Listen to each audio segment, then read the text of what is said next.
This is a Headgum podcast. I want to be the very best, like no one ever was. To catch them is my real test. To train them is my cause. So begins the indelible theme song for the American localization of the original Pokemon anime, written by John Loeffler and John Siegler and performed with a fire of 1,000 Charmanders by prolific session singer Jason Page. At the time of its recording in 1997, Pokemon was an unknown quantity outside of Japan, and the song's publishing rights were callously held by shell corporations owned by anime localizer 4Kids and Nintendo itself. And so Page's compensation for the most identifiable song for what would become the most lucrative franchise in all of media history amounted to a single payment of less than $1,000. While years later, litigation ultimately netted him a 5-figure settlement, Page estimates if he was paid royalties for his performance, he would have received around $100 million. And just as American kids became obsessed with a Japanese poke franchise, health-conscious American adults became intrigued by a Hawaiian poke franchise. A dish of sauced and seasoned raw fish that's believed to be Polynesian in origin, poke was consumed for hundreds of years before Hawaiian statehood. And only in the 2000s did it become a sought-after delicacy in mainland USA. In 2015, Yoon Ju noted the wild popularity of a poke appetizer at his parents' Northridge, California sushi restaurant, and so collaborated with partner Jason Park on a poke bowl-centric concept. As Ju told Restaurant Hospitality in 2018, quote, "We have to be the market leader," end quote. But despite nearly 70 locations, it's today been usurped by actual market leader Pokeworks. Pokemon theme singer Jason Page has worked consistently in the intervening decades, performing as the vocal lead of Blood, Sweat, and Tears, voice acting in Rick and Morty and Sausage Party, and singing the Pepto-Bismol heartburn, nausea, indigestion jingle, among countless other credits. And with the direct outreach presented by social media, he's finally been able to monetize his Pokemon performance to some degree. But perhaps more significantly, he has been endlessly praised by his rapturous fan base. Responding to one comment on his YouTube channel, Page said, quote, "Every action deserves our full commitment in life, even if it's a low-paying demo for an unknown anime that no one knows about for a random jingle house filled with people just trying to make money for corporate clients." End quote. And the same might be said for every Pokeball prepared in a chain restaurant, no matter how calculated the business plan. This week on Doughboys, Pokebar.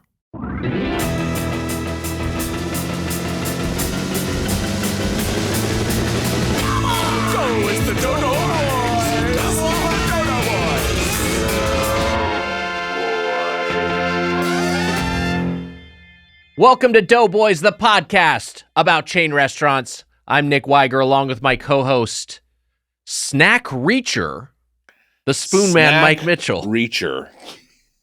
So I reach for snacks. Right, like Jack Reacher, only you're reaching for snacks. You could have done something with Jack, like the other thing with Jack. Jack Offer? Jack Offer. Yeah. Yeah. There's a lot of ways to play it. Yeah. Or like Jack Seeker. I'm looking Jack for my Seeker, dick. yeah. Where's I don't know. Can't find that fucking thing. I can't find Guess it. I'll reach for a snack. Yeah. I guess that could work if you explored this more. Yeah, I think this is worth exploring thoroughly. Hi, Nick. Another week, another bad roast submission. Mark from New Zealand. Thanks, Mark. And hello down under. Roastedbirdfuck.com. New Zealand. New Zealand. Wow. NZ. What are they called again? The Kiwis. Kiwis. Yeah. I don't know my fruit that well. What's your favorite fruit? You a berry man? I'm a pineapple guy. Oh, pineapple's a good one. Pineapple is. Fun. I like grapes and pineapples. Oh. I would say lose the pine. It's cleaner. Sean Parker style. You like apple? And I just like an apple. Yeah. You are a big apple guy. I'm a big apple guy. New York. Mitch, you're right. Like the city, the Big Apple. You're a big I'm apple a big guy. apple guy. But here's the thing. Ironically, I'm born and raised in Southern California. That is ironic. Yeah. And there's no fruit for California. Oranges?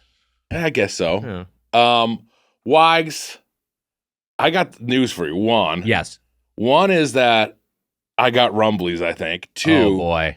is, all I can think of is one right now. Right. Two. All you can think of is two, honestly. Should have reversed the order. I can't believe we're going to start the show and I'm going to have to run out. Yeah.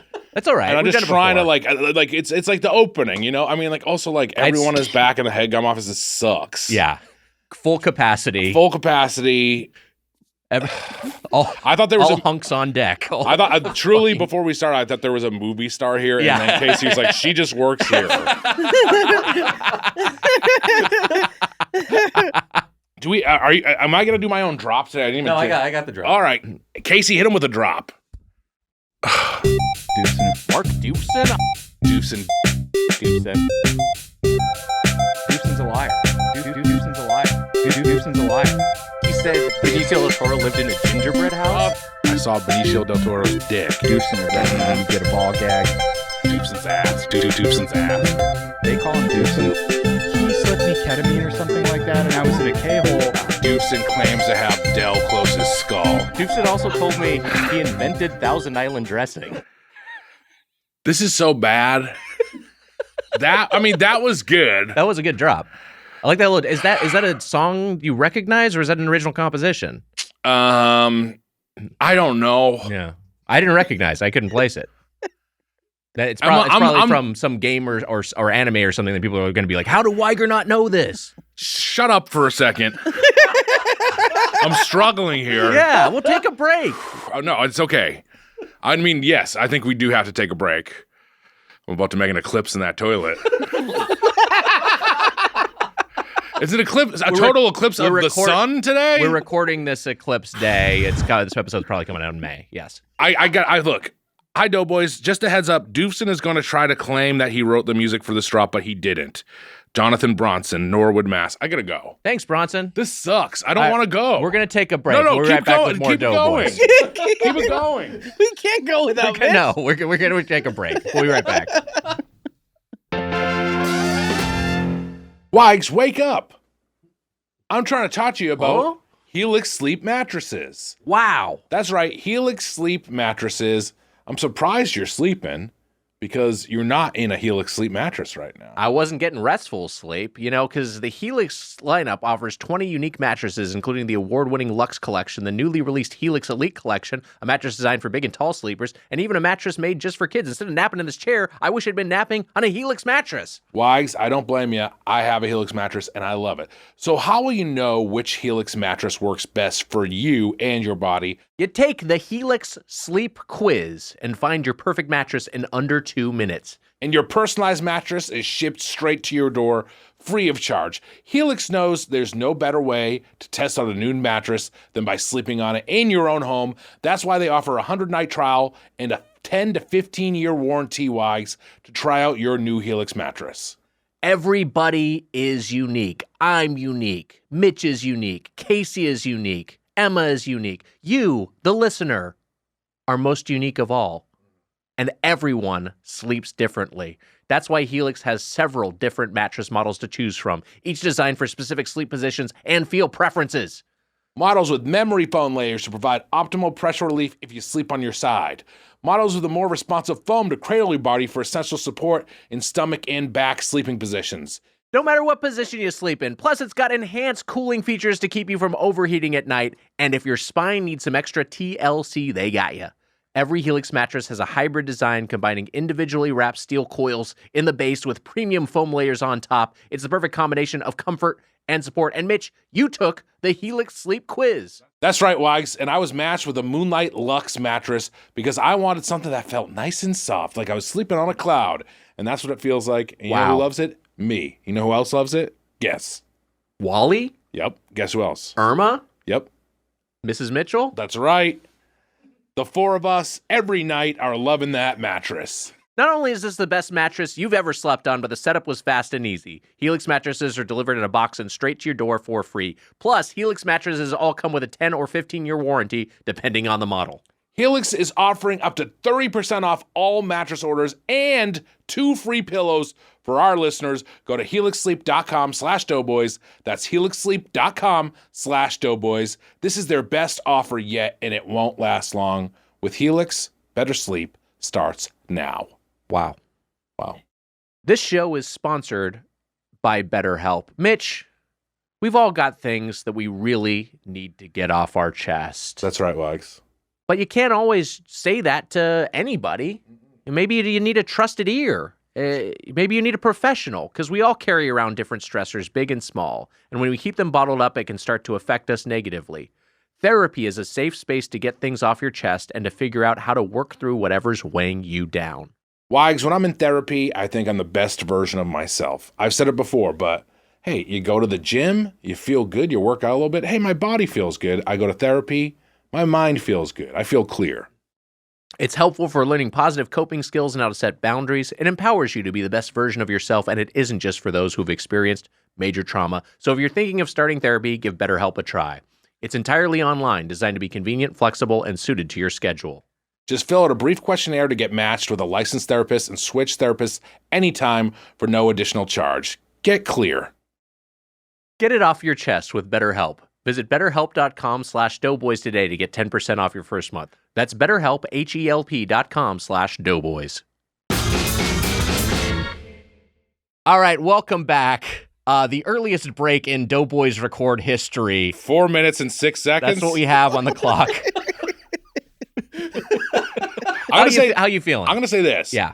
The fact that I'm getting the rumblies 20 minutes after eating a raw fish lunch, scary. Sure. I'm not excited about the idea of that. And I'm not excited about ever taking a shit at Headgum Studios. Right. It's a nightmare. Yeah. They're all people who look like they've never taken shits in their lives, most of them.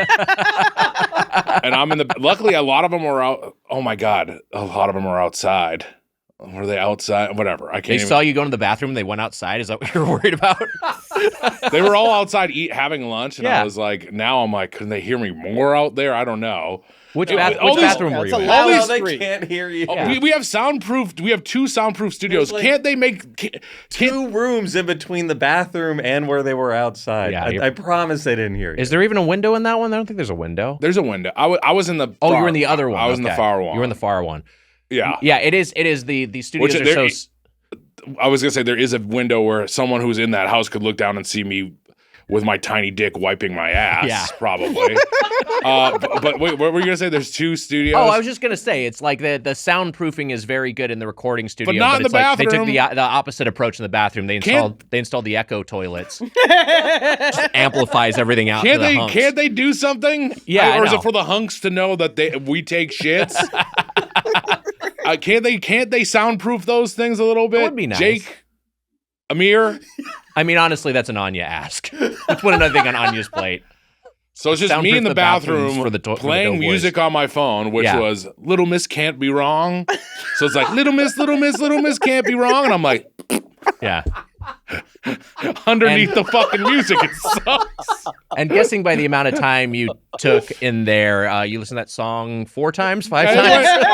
went- Got a few plays. It went through a few times. Yeah. I don't even know if this is the end of it, but Anya and someone else were having a meeting out there, and I walked by. I just try not to look at them, and of course they were meeting close to the bathrooms. Yeah, sure. And then as I was coming out again, I sprayed a million things, and then as I was coming out again, all the hunks and hunkettes were coming in from lunch. Yeah. So I quickly slammed the door shut, but they were all, including the lady who I thought was a movie star, walking by as I opened the door. Just a true nightmare. A true nightmare. It sucks.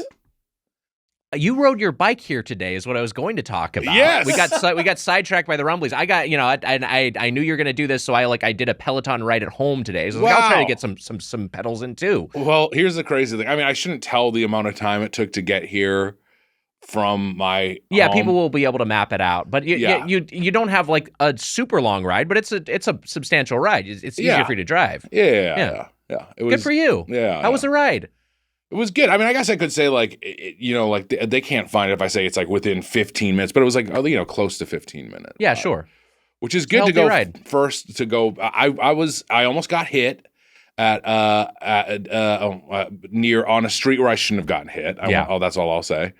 And then besides that, it went pretty good. It was tiring. It was way more tiring than I thought it was. You have a bike lane you can use, which is nice, right? Mm-hmm. Is it protected or is it just kind of? It is. It's protected. Oh, there you go. Yeah, so it's good. It's a good route. Yeah. Well, I love this for you. I think it's good. I think I need to do it. Yeah. So on the Headgum days, I'm gonna come in. I mean, another thing, I pulled up to the studio and all the Headgum hunks and hunkettes were leaving to go get lunch. Right. And I pulled up on my bicycle, and they all just started laughing as I pulled up, which I get. I look like a goon. I look foolish on the bike. So No, I don't think that's true. I think it was just an unexpected sight to see Mitch, roll up on his bicycle. No one knew that was going to happen. They were like, "How often do you do this?" And I was like, "This is the first time." I couldn't breathe. Anyway, what the fuck? Yeah.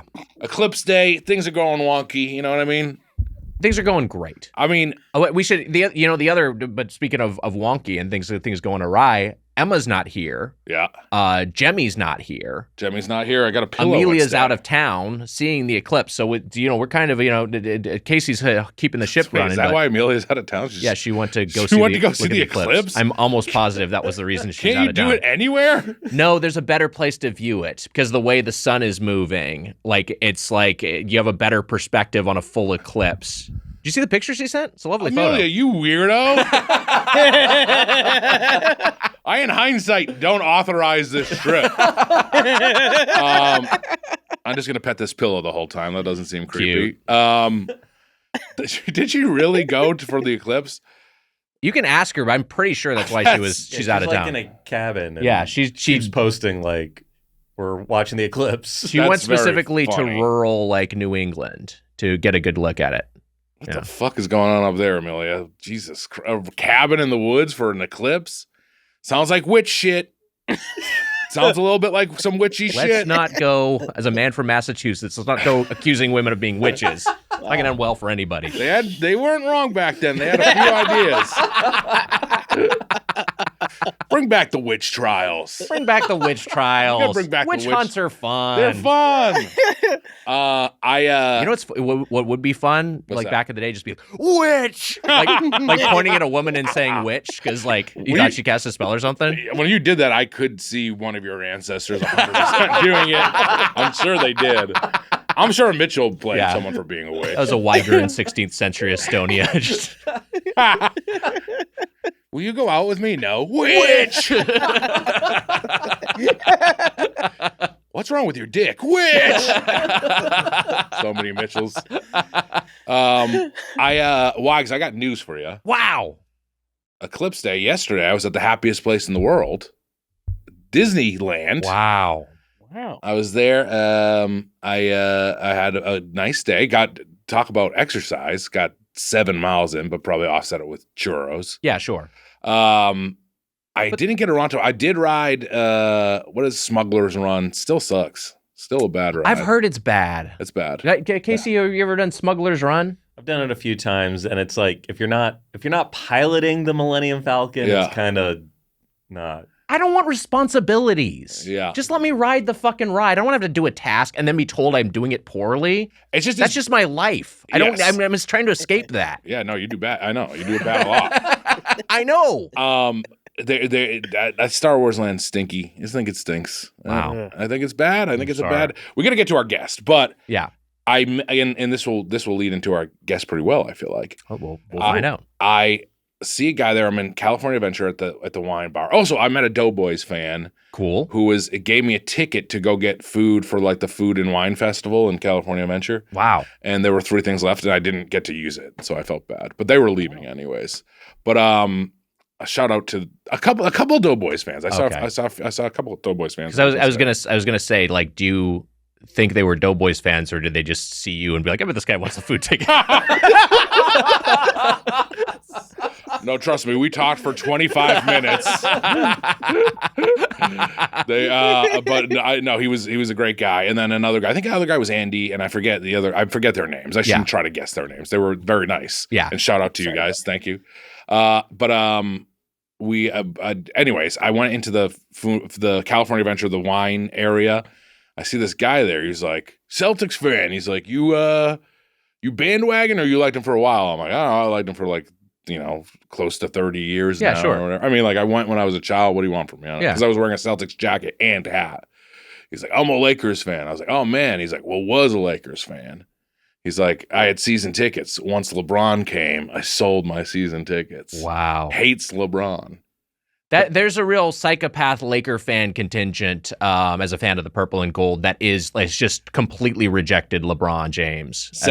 Said to me, if it was LeBron Lakers versus Celtics in the finals, he'd root for the Celtics. Yeah, that's just unhinged. I can't understand hating one individual that much. I'm just telling you. I'm telling you. He sounds racist.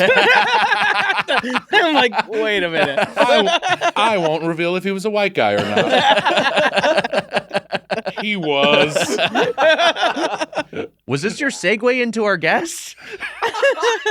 It was me. It's not about a racist basketball guy. Our guest likes basketball. Loves hoops. That's good. Yeah. That's actually that. Mitch, what, you don't think it was a a good story? This guy who's turned his back on the Lakers. No, it's interesting because I don't think he was really racist. I mean, who knows? Who knows? But I know we all have our own. We're kind of in a triforce of rivalries here. Yeah. With our respective franchises. Now that you say it, he was protesting outside of the Splash Mountain. So now I'm not sure. Right. Yeah. Our guest today, a director from Winning Time, Black Monday, and Brooklyn Nine-Nine, our official Poke correspondent, Payman Benz, returning to the show. Payman, thanks so much for being here. Thanks for having me back, guys. We gave you some options. You ended up picking Poke Bar last time you reviewed Sweetfin. Yeah. 2 chains that faced off in our bowl competition. Yeah. I saw the options and then was like, I don't know. What if I have a thing and my thing is Poke? I love it. I love it too. Also, one of the options was Yum Yum Donuts. I'm like, I don't want to eat a bunch of fucking donuts. Like, there's no way I want to eat that. That's funny. But one of our other options is Yum Yum Donuts. We fucking suck. Yeah, you know what'd be good? Yum Yum Donuts. Payman, I got a question for you. Yeah. Well, besides the basketball thing. Yeah, to land the plane on that thought, Celtics fan, Lakers fan, LA Clippers fan, a franchise that you have something of a fraught relationship with. Oh, yeah. Well, you get abused for a long time and you start to, like everyone's like, you excited about them this year? I'm like, I've watched this movie 1,000 times. Right. I know how this ends. Yeah. And so, it's fun. I'm not as attached as I used to be. It's a little more of like, I like the game. I can't lie. I don't want to root for James Harden. So it's weird to like, I'm like clapping for this guy that I've been booing. He's just like, it's weird. I like them. I honestly, to be honest, at this point, my Clipper fandom is more anti-Lakers than it is anything. It's just defiant. But it hasn't paid off. It's never paid off. The only way to be a Laker fan, which I am, and I have been my whole life, is just to be a little shitheel about it, because you are just the bad guys. Like you're the team that has had an enormous amount of success, and a lot of times it's like just it's like Winnie the Pooh falling ass backwards into a bucket of honey. It's just like you just like, oh well, we got LeBron, we got AD, we won a championship. It's just like these things just happen despite the franchise being mismanaged for many years. And by the way, I think the franchise has done great. I think my anti are those specific fans that seem so insane. I know a lot of Laker fans that don't like LeBron, and it drives me up the wall. Yeah. And like, I understand you debated LeBron versus Kobe for years in the same way that I was programmed to not like James Harden. I now have to root for him. But there's this thing where I'm like, don't you understand you have fucking LeBron James on your team? Like, enjoy it, you son of a bitch. Yeah. And also all the vile things that Laker fans have said to me over the years. Oh, it's just like, where I'm like, what was I going to do? Pick him as an adult when I moved to LA? I had to pick the underdog. And look, it sucks, but I did. And it's fine. Who's your hometown team? Here's the shitty thing. I'm from the Bay Area, but I grew up, nobody liked the Warriors growing up because everyone was like, what's the point? Magic or Jordan are going to win. Right. So there's no point in rooting for the Warriors. And now I look back, God, I'd have such a better life. If I look, because I picked the Oakland A's, because of Jose Canseco. Yes. Which meant I hate the Giants. And if you hate the Giants, you hate the Niners because they were in the same stadium at that time. the Raiders were not in the Bay Area at that time. They were here. Yeah. So we all picked random teams. So, but if I go back, had I chosen differently, if I was Giants, Niners, Warriors, I would have celebrated 10 titles? Yeah. Instead of 0. Well, one time the A's won, but there was an earthquake and half our city broke. But like, no, I'm from the Bay Area and I didn't like the Warriors and I regret it. It was a terrible decision. I like you liking the Clippers more than the Warriors, honestly. I mean, I do. I know that you hate the... Yeah. He almost hates the Clippers more than the Celtics. I feel like it's close. I hate the Celtics the most. But you're in the city and it's got to be annoying to be a Laker fan and see Clipper billboards and... that the Clippers were nice enough to fix all the hoops around LA and the Lakers didn't do that. And I'm kidding. I don't like that shit. So our infrastructure should be rotting. Yeah.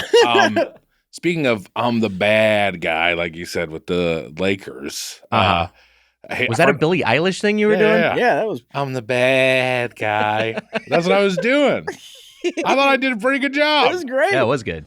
Haley Mancini, she texted me and she's like, I dreamed that I made a calming smile hat and then it came as a clam. The hats were delivered and it said clamming smile. And she was like, you were livid. You were so angry in my dream because the hats were wrong. That doesn't sound like you. And so this is my question to you about the bad guy. Am I now known to people as the bad guy, like the angry guy? You do get a little heated at times. I was a nice guy my whole life. You are a nice guy, but you have some fits of rage. And I think there are maybe some people who think of you people are dreaming as me as like an angry man. But also, like, where did that come from Haley? Was she trying to say that was out of character what she witnessed? Or was she... I don't know. No. I have no idea. But this podcast has made me the angry guy. I was a nice... I know that saying you're the nice guy over and over again is not good. But I'm saying I was always a nice guy to people. Yeah. But her dream is about her perspective or whatever. It doesn't mean it's real. Yeah, that's true. You're a sweet man. Oh, thank you. But I will say nothing hits like a what the fuck from Mitch. Every time you say a what the fuck, I'm laughing every time. It's the best. I'm just thinking if that clamming smile hat could work. Kinship goods on that? Jesus. You're going to have to give Haley a cut. It's just fucking... Maybe I am a bad guy.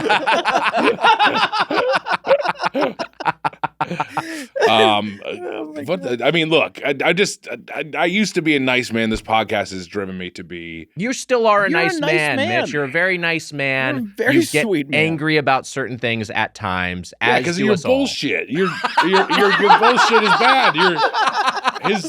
His Lakers bullshit. Everything you do it's frustrating to me. I got a question. You yourself, in all fairness, can be a frustrating person. So I don't know. I just don't see it. Hey, go on. What? No, you. I was just gonna say, while we're on the topic of anger, of heightened emotions, that certainly is tied to the outcome of this past March's Tournament of Champions. Dokiero Taco Bell. Yeah. Payman, you told us you were shocked by the outcome. Shocked. What did you think was going to happen? Well, I thought it would either be the cheesy gordita crunch or the crunch wrap. It just feels like those are the Taco Bell in its highest form, final form are those items. I thought the crunch wrap was going to go further than it did. Yeah, it just I'll be the beefy 5-layer. Never had it. I've been there maybe 500. I don't even know how many times I've gone to Taco Bell. So I was listening to the episode. I was driving back. I was visiting a friend in San Diego. It ends. I'm actually shocked as I'm listening in the car. Wow. And I'm like, what? And I was like, I think I threw a Mitch what the fuck out. I was like, what the fuck? Yeah. And I had never had the spicy potato taco. So I saw a Taco Bell and decided to get one. Wow. Over the weekend. This was on, Thursday. This is last Thursday. I'm afraid of how this story's going to end. I ate it and it was fine. But I was like, how did this get that far? I was very upset that the cheesy gordita crunch didn't go as a Taco Bell lover. But I'll say this about the potato. By the way, I ate it and it was fine. And Wacker went, it's like, you're agreeing. It's just fine. I don't think it's just fine. You're such a villain. You wanted the potato to win. Well, it wasn't like, for my taste, it wasn't like I don't know that I would get it again. Yeah. It wasn't bad. It was just that there's so many other things I love there. Sure. I want someone to go through our episodes of Doughboys. I mean, this is a nightmare job. But to record every time you've talked about the potato soft taco until this tournament, and how many times you talked about the cheesy gordita crunch in the past. I'll say that they don't have to do that. I've talked about it 0 times since before the tournament. Yeah, no I did not bring shit. it up. But you know what? I like that spicy potato soft taco quite a bit, and I had a great time with it in the tournament, and I think it deserved to go where it ended up, which is as the runner-up of for the Dave Thomas Cup. It did make me wonder what happens if you get the spicy potato taco and have them add steak and make it a steak and potato I like taco. that. Interesting. I thought like that could that be a a good. Maybe I'll do that later today. That's fun. But I was shocked, especially Yeah. with because you guys have talked about the cheesy gordita crunch so much, and who was on the tournament. I was Yes. like, all right, this is clearly going to end where it's supposed to go. It was like Betsy was a bit of a Judas. I told her this. I did a show. See, this is the thing. This is why you get a reputation angry guy. You're still angry about this thing that doesn't matter. This inconsequential it matters to me, fake damn it. award. It matters to me. WrestleMania was last night. I haven't finished watching it. No spoilers. Okay. But some of it was pretty good. Yeah. I I haven't seen any of it. I said to Betsy, I did a show with her on Friday, Yeah. and I was like, "You traitors," and she was like. She did respond to me like kind of like, ugh, you're being annoying now. It was kind of the level. She was like, I like the potato soft taco. Yeah. And then I was like, well, Mono is Judas then, because Mono didn't even like the taco and hadn't even really had it till the tournament, and then he turned his back on fucking cheesy gordita crunch. But this is the thing. That's part of its strength in the competition is you have it. It's like, this thing's fucking good. It's fine. It's not great. even fucking good. I like the You Fiesta just- potatoes more. No, you like the Fiesta potatoes are just a fucking bowl of goop. You got no shit. I They're a like bowl that of goop. more. There's cheese and sour cream in them. It doesn't have any texture to it. You're out of your mind. But here's the thing. Mhm. You just need to let it go. Just let it go. It's over. It's I feel like I 5-layer poured burrito. gasoline on this. Absolutely, today. that's what happened. Okay, Elsa. The beefy 5. I'll let it go. Let it dough. Let it dough. It's not Munch Madness anymore. Let it dough. I'm guessing Let you it don't. dough. I'm guessing you don't know one of the lines after "Let it go." Let it go. Do you know what that next line is? Something never bothered me. No, that's later. Let go, let go. I'll be more of a I villain think now. it's like "Don't Hold Me Back Anymore." It's something like that. I like a lot of animated movies. Frozen did nothing for me when I saw it. Frozen's okay. Yeah, I wasn't a big Fine. fan of it. I didn't see it. It's fine. I shouldn't comment on these movies. We know some of these people probably, I don't know, they listen to the podcast. Frozen's just fine. You know who's great in Frozen? Gad. It's a good Gad one. Good Gad performance. Great Yeah. Gad performance. Also, I wouldn't worry about Hubert's, anyone going like, husband. I can't believe a grown man didn't like Frozen, that son of a bitch. Like, you're fine. You can even say it sucks. I didn't Frozen watch kind it. of sucks. Yeah, I didn't watch it, and it sucks. There. I think my hot Frozen take is do you want to Hot build Frozen take. My hot Frozen take, Mitch. That's a Get ready water for some take. water. Yeah. The melting hot take I have is that "Do You Want to Build a Snowman" a better song than "Let It Go"? I agree with It's you. a better song. Let It Go just seems to me like a radio song from the 90s. Yeah, sure. Yeah. And even though I love the 90s. It's phenomenally sung, yeah. but it's just I think it's just less of an interesting composition. Didn't see the Frozen characters. Yes, I saw Mickey. Fun. Mickey was there. Who else? Oh, I'm Mickey.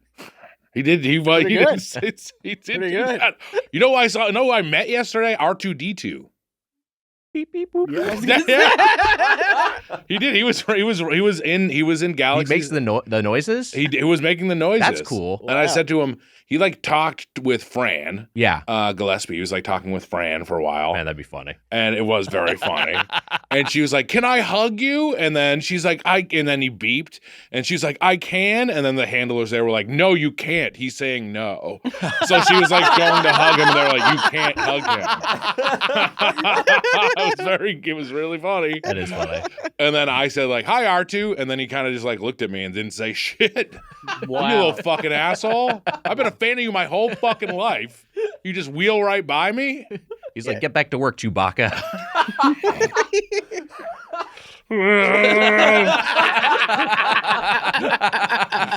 Neil showed the real Chewbacca. I was confused for Chewie a few times, but he showed the real Chewbacca. He brought a Chewbacca doll, and Chewbacca was like up on like a weird like bridge or whatever. Yeah. And he showed it to him, and then Chewbacca went like he made a noise. So that's fun. Yeah, it's fun. You guys are good at these. You guys are good at these.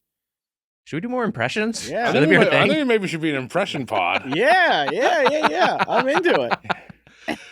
Payman, I wanted to talk to you a little bit about your going back to Taco Bell. I want to talk to you a little about your homebrew Taco Bell creations, because I know that's a thing you've done. Yeah, you've engineered some Crunchwrap Supremes and the like on your own. Yeah. I think I just saw like a video, like a 30-second video on how to make a Crunchwrap. It's very easy. Yeah. So I started doing them, and I did beef, and then I did turkey, and my girlfriend's a pescatarian, so I'll make them with Impossible. Fun.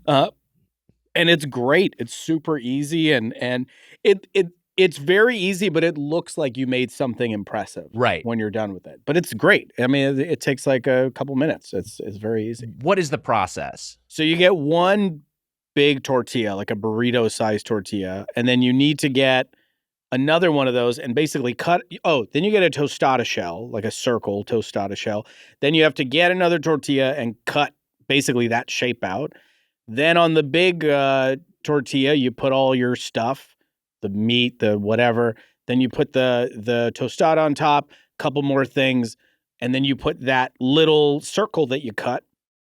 Covering the other part of the open part. Okay. Yeah, the open part. You basically cover it there, and then you put some cheese because that'll help kind of glue it together. Right. And then you just kind of start folding in these little triangles, and eventually it just kind of makes the shape. Wow. And then you grill that side first for like a few minutes until it gets brown, and then on the other side, and that's it. And I didn't explain it well. It is so easy. It's crazy, and then it's awesome. It's just like it's a great meal. It's really, really good. Wow. I'm wondering. So it's for Taco Bell, because they have lettuce and tomato inside. So they must grill with it. Make you happy. The lettuce and tomato in there. They grill it in there. I mean, they have to, right? I don't like hot salad. I know. I'm just saying. But also but also they have the beef is already hot. That they're putting in there. So it's just basically to like char the outsides of it. That's all it is. Like everything is ready. It's just for the outside. It doesn't really. You don't really feel anything happening to the lettuce or tomato in it. So and there's so much protection from the other tortilla you put in and the tostada that. It's great. How was it comparatively? Do you think it's a pretty good approximation? It's if I just ate it, I'd be like, this is good, but there's just that Taco Bell seasoning. Yeah. Even though I buy their seasoning, it's not the same. Yeah. It's like the Taco Bell beef, I could like blindfolded, I could call it out. I would know it just because it's been I probably eaten it more than anything else in my life. But it works. I mean, I like doing that over tacos sometimes at home just because it feels like I'm doing something a little different. Mm-hmm. But it's great. But it's not the same. Their tortillas are softer. It's great. Do you think that in like a distant like Cloud Atlas dystopian future there will be like, oh, this is American food, and they'll be like making a Crunchwrap Supreme as like our national like heritage, like, you know, like oh, this is the cuisine of the ancient American people. It'll be that old because of you guys. It's going to be the beefy 5-layer. They'll bring that up in the soft taco or whatever. No, I think so. I mean, it is funny. It is such an American thing. Because I feel like if you went down to Mexico with the Crunchwrap, they'd be like, what the fuck did you do? What is this? I think a lot of people would just be mad at us. Yeah, they'd just be very upset. But they're so good. It just, to me, a Crunchwrap is just kind of everything that Taco Bell does in a thing. Did you like Cloud Atlas? I don't remember what I thought of it. Yeah. I feel like I was overwhelmed by it. I think I liked it, but it was just a lot. It's definitely a more is more. Casey, Cloud Atlas guy? Kind of with Payman here. I saw it in the theater. Yeah. I remember being pretty overwhelmed by what I was seeing. But there are definitely spots like all the true stuff. Yeah, that all I was pretty on board. Some of the stuff is there's some pockets of great in it. It's just like so overstuffed, and it has some. I buy just like a big swing. Yeah. You know, it's just a big old swing. It's a big swing. I like it. But it was one of those movies that when I saw, I was like, I watched it. God, I hope nobody wants to have a talk about this because I don't know. I don't know what I think of it or the theme or anything. I was like, I don't know. I was just fucking watching the shots at one point. Like, I feel like I was like, wow, that must have been really hard to make. I feel like that was my first takeaway. Was like, wow, what an undertaking. But Wachowskis are good. Yeah. They're good. Yeah. Speaking of movies, have you seen? God, now I forgot the name of the movie I was going to reference. But look. Dune 2? Not Dune 2. Have you seen Dune 2? No. Oh, man. I'd be curious your thoughts. No. Let us know when you see it. Okay. Should I watch Dune 1? You haven't seen Dune 1? I haven't seen Dune 1. I think you should I think they are kind of a complete piece. So I would watch Dune Part 1 before I watch Dune Part 2. Okay. Are they on YouTube? Just kidding. I'm gonna figure out the name of this movie. What is? Can you give us any context for what it might be? Ari Aster's Hereditary. Okay. So I was gonna say this. Like with the Omen, I mean, like Damien. Of course, Damien's always, but in Hereditary, the bad guy's name is Payman. Did you know that? Here's the thing. Mm-hmm. I watched that movie 2 years ago. Mm-hmm. No one had told me. Wow. No one had told me this thing. So when it got to the end, I believe they say Payman, which is the way you really say it. That's the way my family says it. Payman. Yeah. I'm watching the movie and all of a sudden it's like Payman. And I was like, sorry, what is happening right now? And I'm losing it laughing. And then I just start texting people that had recommended the movie to me years ago and be like, how did nobody say this to me? Mm-hmm. I had no idea. Went to a coffee shop a couple of weeks ago and a girl was like, have you seen Hereditary? Really? And I was like, she goes, you're a demon. I don't think you're a demon, but the demon's name. I was like, I swear to God, I had no idea. But apparently it's the name of a goddamn demon. It is. Wow. It is funny to have it be like, like if you're naming your child Damien, of course, now you know that's sure, you understand name. But I think I would assume you would not expect to see your name often in media, at least in Western media. Weird ass name. There's no way unless I do something terrible one day. I don't expect to ever see anything. There's not really a lot of Paymans running around outside of guys selling rugs in Westwood, but like. But no, it was shocking. It was completely shocking. I couldn't believe it was happening when I heard it. You want to kick Ari Aster's ass with me? We can kick his ass. Yeah, dude. What the fuck? Is he big? Big guy? I don't know. And honestly, I'm kind of scared, but we're in now. Well, I'm good. I got me and this angry guy are going to kick your ass. All right, tell you, good horror movie. No, I thought it was great. Yeah, it's great. Yeah, that was really good. It's really good. Yeah. Let's talk about a little bit about Glendale life. Because, Mitch, this is a thing we've talked about, how Glendale, where you live, where you reside, is a city that's, a little bit removed from L.A. It's not an L.A. proper. It's not a neighborhood. It's its own city. But it's a place where you will go. I was going to say a large Armenian community in Glendale. For sure. I feel like people think of Glendale as like a funny side city next to LA. It's like a little bit more suburban, and it feels a little bit removed, even though it's adjacent to the city. But the reason I was bringing it up in this context is it's a place for chain excellence. Mm-hmm. Like there are just outstanding versions of fast food and sit-down chain restaurants in Glendale versus what you'll find in LA proper. Yeah. Well, I mean, go back to Taco Bell. The Taco Bell in Glendale is unbelievable. Wow. Like they are like I've gone so many times, and there's two that are, and they're both pretty good. Oh, okay. There's one on Colorado, and that's the one I've been to. That's the one you've been to. And then there's the one that's on. I'll look at my Taco Bell app. Great. Yeah. And then there's the other one that see if you have any more text from Haley Mancini. That was it, honestly. Yeah. Did you reply? Yeah, I replied. I was like, what the fuck? See, every time. Every fucking time, man. It was fine. It was bad. I was the bad guy. Central Ave is the one that Yeah. It's just good. Every time I've gone, I'm like, and it's not like they're not busy. It's just that, I don't know, I feel like no one gives a shit about chains on the other side of the five. I don't know what that is, but yeah, I feel like the handful of times I've gone to I'm trying to think of where else I went chain-wise. We actually went to that IHOP once. Yeah, good IHOP. And it was like, it was actually good. Yeah. I was like shocked. We're going there this will be a different episode, but we're going there in a couple days. That's true. Nice, nice. The other thing I wanted to mention about Glendale, because this is a chain that Mitch has talked about on the show, or not a chain, a restaurant Mitch has talked about on the show that I have yet to visit, but Fish King. Yeah. Are you a Fish King fan? I am. Fish King's very close to. I can't believe you remember this. Yeah. Fish King's, it's great. It's great. Like their food. Why would you be surprised that I remember that? That's nice of you. It's a detail you shared. We're gonna give a shout out to Eric Edelstein. That's right. Who is a guy who took me there in the first place with Derek Waters. It's great. I mean, the food there, if you just eat something fresh, it's great. And if you want to cook something and take it home, it's also, I mean, the fish there is such high quality and they'll give you good advice. And but it's very close to me. So I go there a lot. What's your go-to? It's hard not to get their fish tacos because like the fish is so good that it's kind of the best fish taco you can get. Right. And then, obviously anything fried, the fish and chips and all that. Yeah, they do a good fry. They do. Their fry is really good. Yeah. What's the fish in the fish taco? I think it's cod. Okay, and it is like a breaded like sort of fish taco or? Yeah, or is it mahi?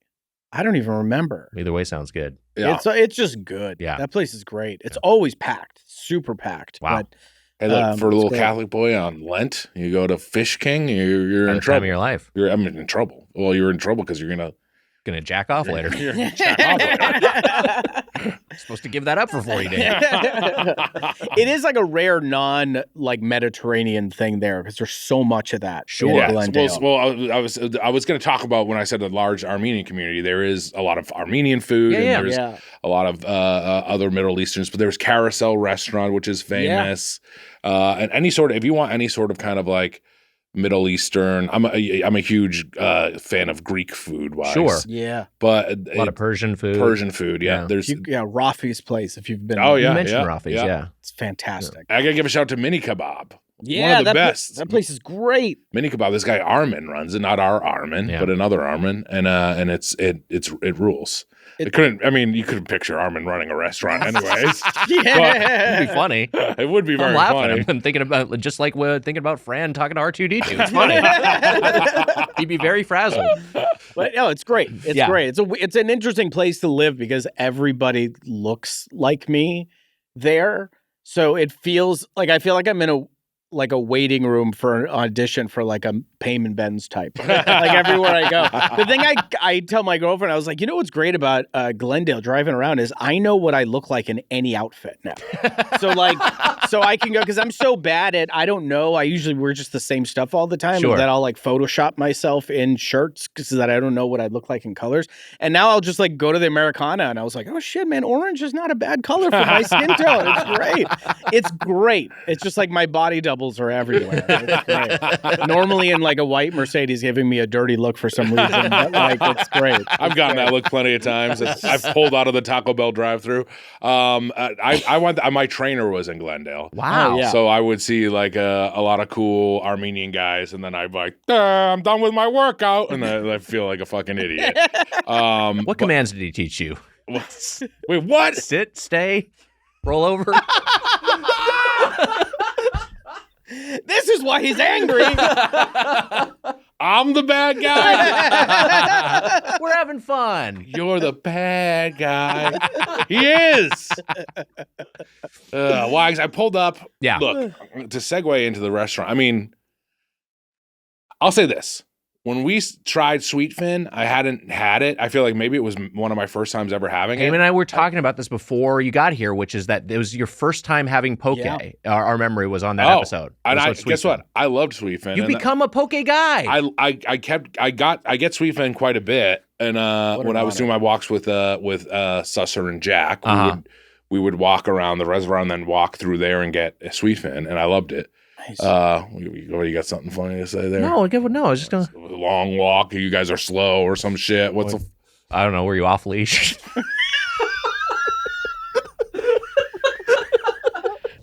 You're going with me being a dog today?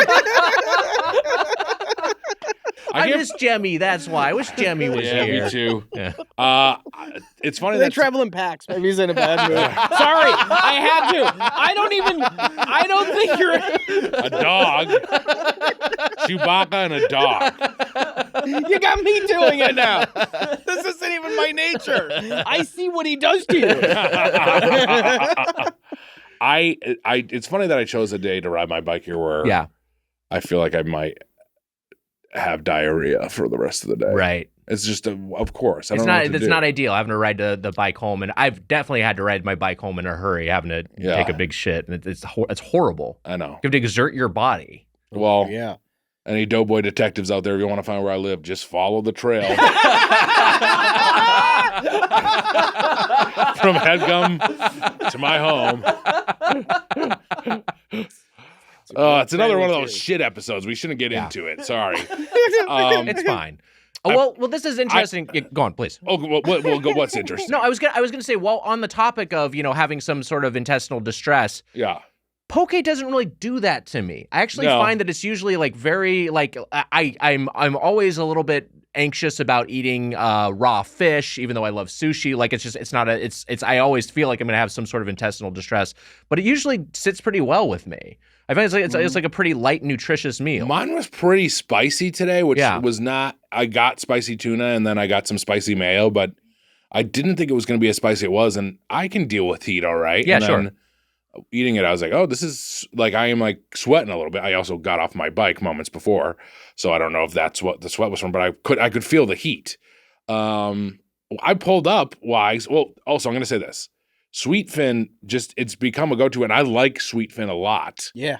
I got Poke Bar the other day on Friday when we were talking about, I got it for lunch, and I was about to text you guys and say, can we just get Sweetfin again for lunch on Monday? Yeah. So that's where my head was at coming into today, because I like Sweetfin quite a bit. So here's the thing. Poke Bar is much larger than Sweetfin. Is it really? It is about 3 times the size, but I think you can feel that because they launched around the same time. I feel like Poke Bar has expanded really aggressively, and I'll talk about my experience, but I feel like some of the locations they don't feel like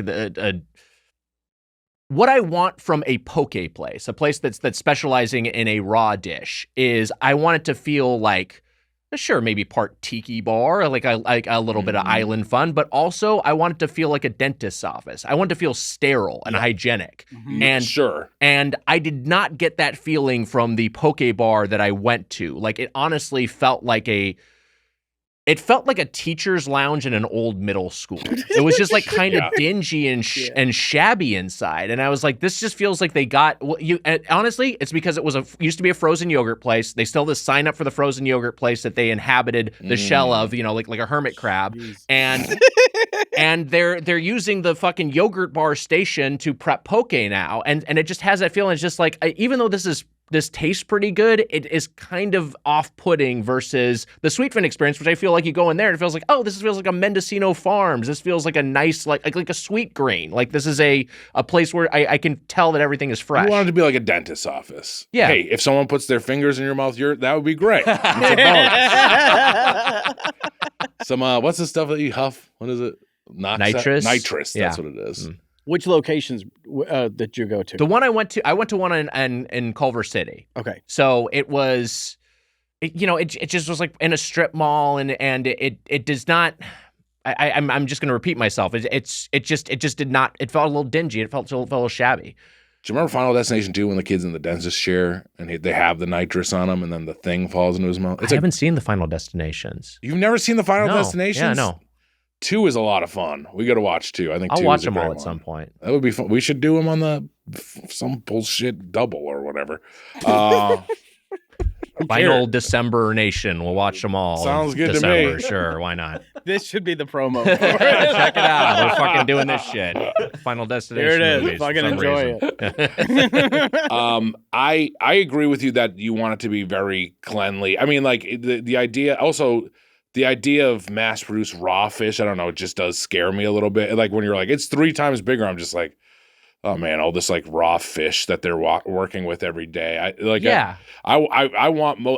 like the idea of a chain poke restaurant maybe, but Sweetfin does a good job. I like Sweetfin. I've gotten it delivered to my house a few times. I walk there and I go in there, but I like Sweetfin. This place on Friday, it was not a good meal. It was not good. We'll get into it. Today, better. I did like both of my poke bowls, but I don't know if there's a place I'll return to. But we'll get to that in a second. It was founded in 2015 in LA by Yoon Ju and Jason Park. So, not even 10 years old. Same year as the Doughboys, this poke bar launches.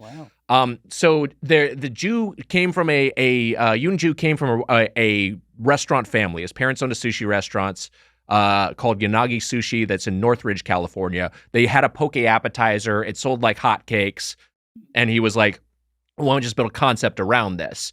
So for people who haven't been to a poke place, or not this chain in particular, the setup is similar to like any sort of salad or bowl place or like a Chipotle, where they've got like a counter and just make to order. You throw in your ingredients, and they have almost 70 locations as of this record. They were trying to have 100 by the end of this year, so they were really trying to scale up quickly. 70? It's too many. That's too many. It's too many. When you walked in there, did you say, do you want to feed a dough man? That's really good. I've been sitting on that for 40 minutes, Mitch. I was trying to see where it would work. Well done. I got mine delivered, and when did we had Poke Bar, but we've never actually yes, we had it reviewed for the Tournament of Champions bowl. And it was Poke Bar versus Sweetfin, and Sweetfin won pretty handily. Yeah, but I felt like we didn't hate Poke Bar. We didn't hate it, and I didn't hate it this time. I didn't hate it either. Friday, it was pretty bad, and I don't know what they've. Can I just get into this? Yeah, please. Why do they put the rice next to the fish? You want it on top of it. I want it on top of it. It just feels like a weird thing where I'm like, okay, now I'm like scooping the raw fish onto the rice and eating it. Like I didn't know if the first time we got it, if it was on top of the rice or what the deal is, but I liked it being. I like it, and that's with Sweetfin, it's right on top of that right rice. There. Yeah. I went on Saturday as well. And I did not have a good experience. Oh man, what a bummer! I went to there's one in it said North Hollywood. It's some fake thing that's supposed to be like the Grove. It's called something NoHo West or something like that. I was just trying to find the closest one to me. And I went there, and, so it's just like a fake artificial neighborhood they've created. So like this is a very new location. Caruso's LA. That's what, it feels like that. I was thinking about it in Disney yesterday, what LA could look all like Disney if Caruso took over. And just how great that would be, right? But I went to this relatively new location, and I went in and it wasn't, I got stuff that I normally don't get because I was like, oh, I want to do that. And then today I got what I normally get. And it wasn't great. And it just didn't feel like when I look down at all their fish, like I'm like, it just feels like there's a lot of cross-contamination happening. And it was right. And I also asked for like a side of spicy mayo, and I said, can I have that? And she went, of course, like I was an idiot. And then she never gave it to me. And then so I had to use my own sriracha mayo at home to like give it something. But it was it actually, speaking of intestinal distress, yesterday this hit me. I had it Saturday, then yesterday I was feeling awful. Oh man, what a bummer. And it had my to stomach be is still hurting, by the way. And also, I don't know if it is a thing of like, do the hunks and hunkettes just come in during like the lunch hour? Are they just here like in the times when we would use the bathroom? Because I feel like if it was 3 p.m., no one would be here. It's a 3-hour work day for the Headgum employees. They come in at 11, they take an hour lunch, and they're out of here by 2. They go home to their mansions. Okay, so here's a question about your experiences, because, and I noticed this today. We got a delivery order that we had at studio, so we've all had 2 meals from Poke Bar as of this record. It came in a different container than what I got at the Culver City location. Interesting. Mine came in the same container. Yours came in the same container. Mine was the same. Okay, but that was the sort of thing I'm just like, I feel like they're probably, again, when you grow so quickly, individual franchise owners are going to make their own decisions. And there were weird things at the location I went to where it's like there were some like handwritten signs that weren't like charming. They were just sort of like, this just felt ramshackle, What container did yours come in? It came in, it was the same sort of form factor, like a rectangle, but it was a clamshell as opposed to this one with a separate like detachable plastic lid. Oh, weird. Yeah. Wow. Yeah.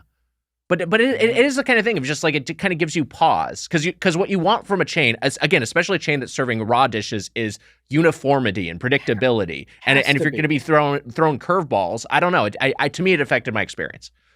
Yeah. I mean, I didn't have the. Now I'm going to look at the pictures I took of it the other day, and I'm like, did I get a different one? Now I'm questioning. I took a picture of mine too. Yeah, I'm pretty sure mine looked like. I mean, I think you're right that you want something that's uniform, especially when you're when you're having raw fish place. Right. This is what we had, right? It looked like a thing like this. Yep. Yeah. That like looks that. right. Yes, yeah, that was the same container we had today. Yeah. This is the one I had that was Right. terrible. You know what? I did have a different container. Man.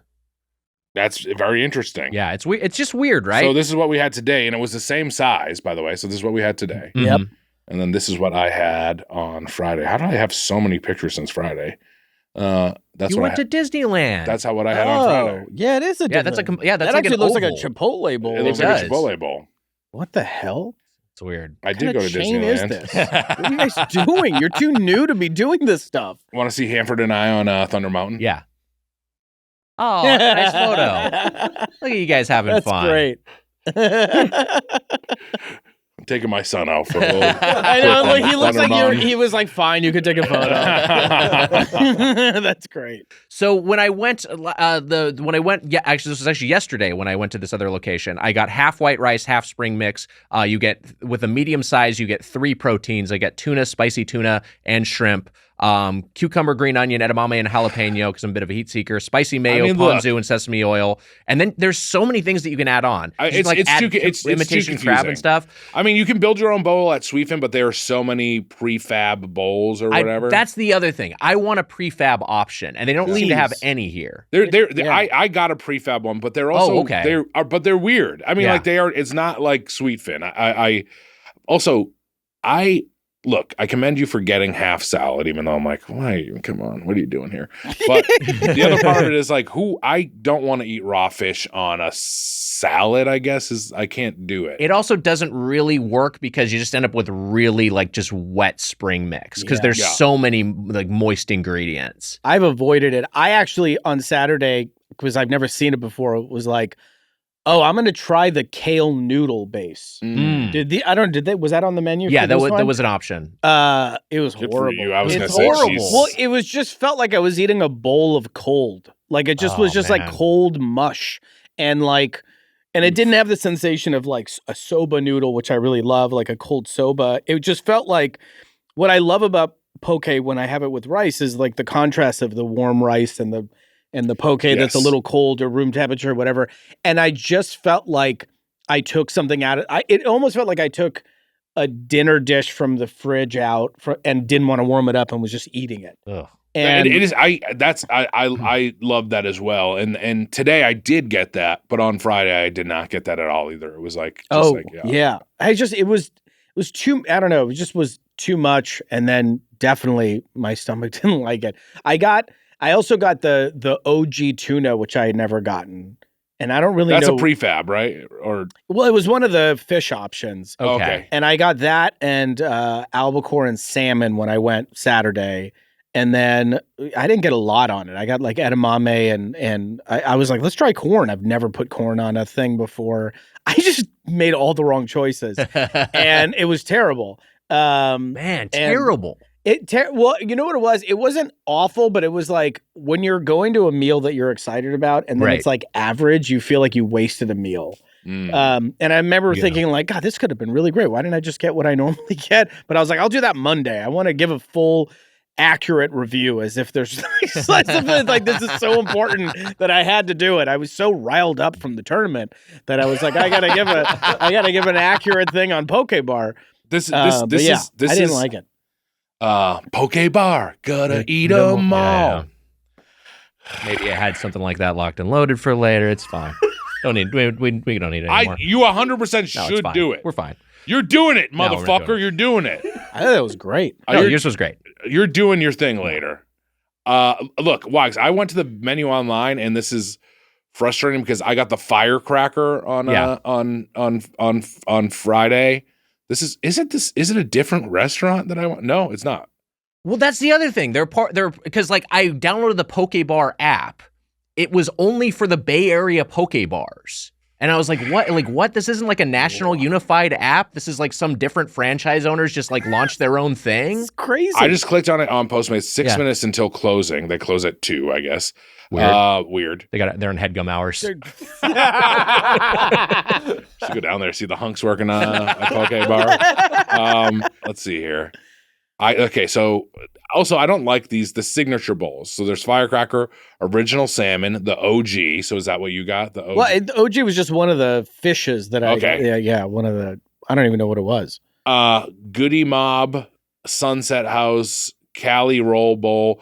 I don't like any of these names for like a poke bar, but then also, I mean, I don't like this, but I also kind of do like it. Is one of them was a What's Up? That is fun. It's pretty fun. I like that. Wait, there was one called Goody Mob? Yeah, there was one called Goody Mob. They named a poke bowl after like a 1990s Atlanta rap group. Like, that's like where CeeLo Green comes from. Yeah. Was Goody Mob? What the hell is that connection? I look. I'm just reading the damn Wow. menu. It's confusing to me too. But I assume the owners were fans, and it's an homage. I got a Firecracker Bowl Yeah. on Friday, which is brown or white rice. I got white rice or salad. I got white rice. Ahi tuna, sweet onion, cucumber, green onion, masago. Is that how you say it? Mm-hmm. I said, and then the sauces are spicy mayo, sweet chili, and house dressing. I said no masago because I don't trust the chain restaurant even more so with fish eggs. Yeah, I guess. sure. And then I ordered it with white rice, avocado. I added avocado. I added crispy garlic and crispy onion, which I ended up doing today. The bowl was bad. The portions were weird. Mhm. It just was like nothing about it was great. I also got a miso soup that day, and the miso soup was fine. Yeah. I was overseeing these portions in Garplet. I wish I saw him at fucking. He should be there. He should be there. How is he not there? I was mad because we What's went. the planet that it is?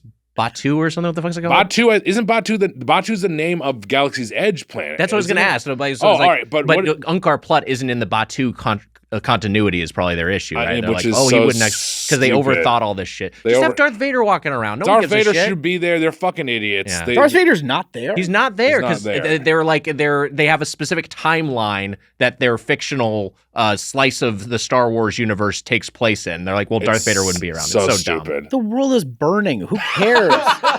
Jesus Christ! The fuck yeah, are I they doing? They fucked up Galaxy's Edge. You know how I feel Yeah. about it. I think they fucked up Galaxy's Edge. I still haven't been, but I've just heard so much negative feedback. The Smuggler's Run is bad. Rise of the Resistance is like impressive in some ways, but I don't really like it, and I know people get mad at me for that, but whatever. It is like when you're walking to it, I think it's like, oh, this is like Star Warsy. It's kind of interesting and Right. cool. But my idea for it was that it should have been broken up into different actual Star Wars lands from the movies that you know. More Yeah. fun, way more There's fun. there's a Hoth section. Exactly, It's snowy. You go over here, it's Endor. And then where's the cantina? Tatooine. Tatooine. Yeah. And then I told you the Cloud City place where you get lunch. You go in an elevator. You actually go downstairs and then you eat. This sounds like Great. this sounds like Yeah, sounds great. such a dumb guy explain.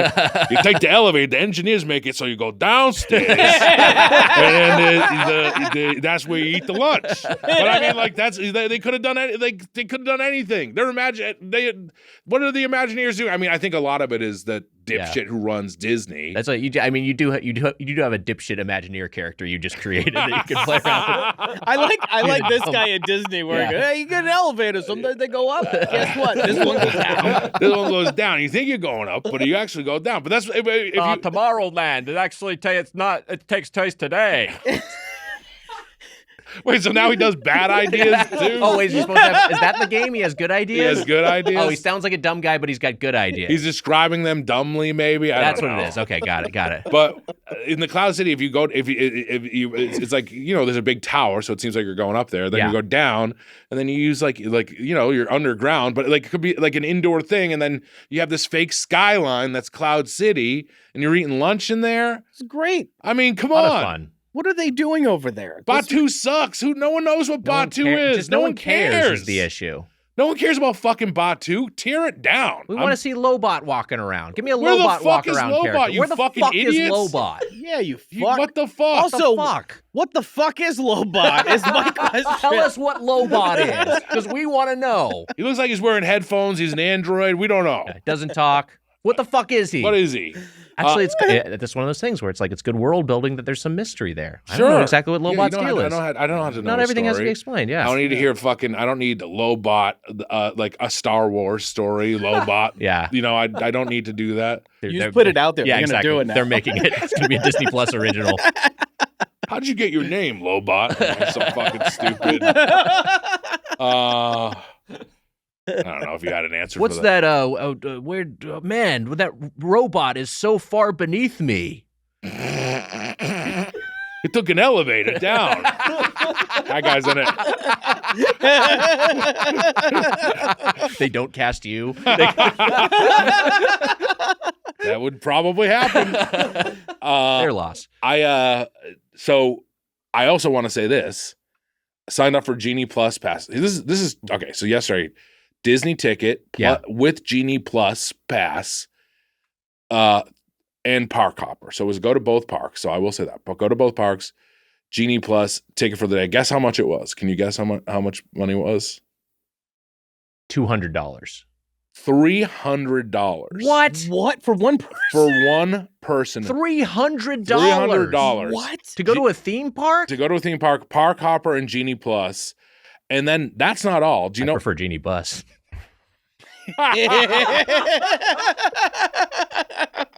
Lakers owner. Me too. You know else does Jay Moore.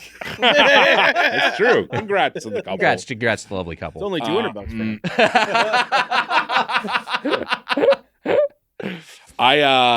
So $300, and then do you know the new bullshit? The lightning passes?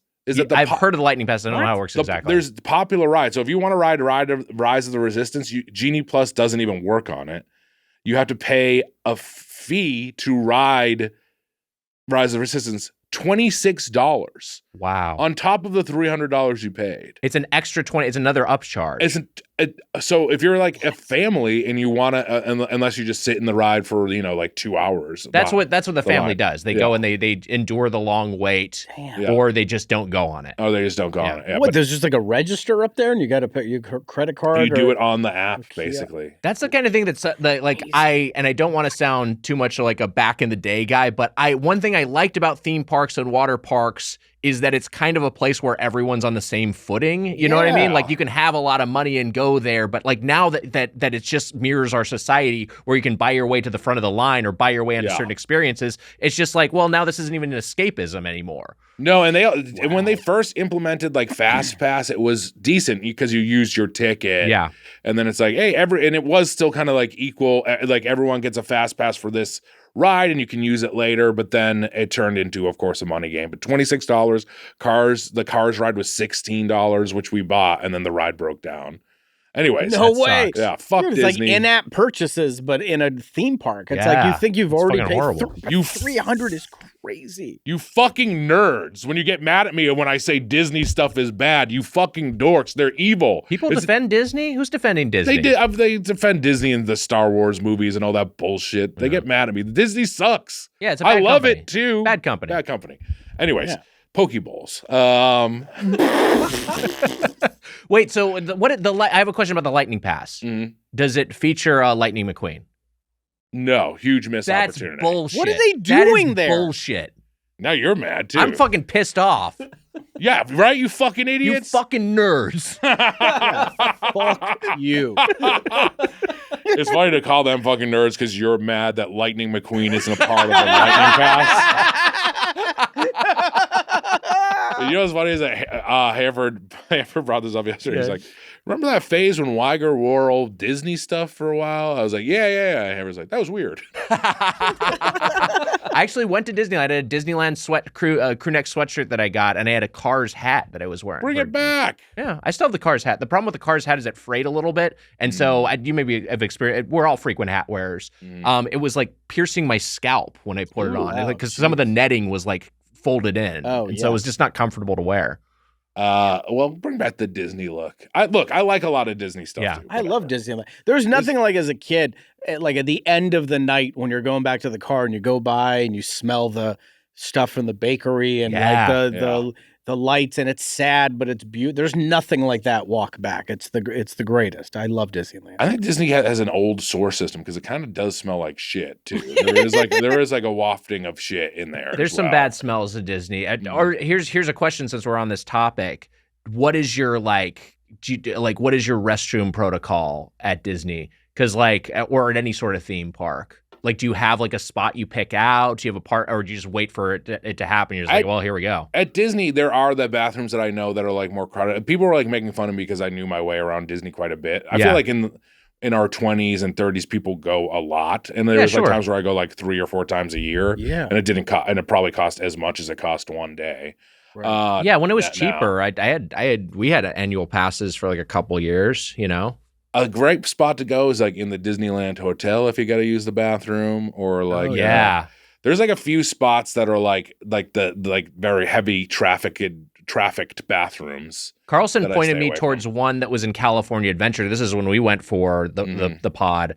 That's on. It's in the restaurant we went to, but it's on the top floor, and so it's kind of like a little bit of more of an isolated bathroom. But yeah, sometimes you're just like, oh well, this is going to be a nightmare, and I've got to use this very heavily trafficked bathroom. Yeah. But this is just what I have to do. They're pretty good with that. There's a lot of stalls and stuff. Yeah, a lot of stalls. I can't imagine it's that crazy that because what I've noticed as an adult is it's a lot smaller than I remembered as a kid. Yeah. Like, once you start actually walking around, you're like, oh, Disneyland's actually kind of small.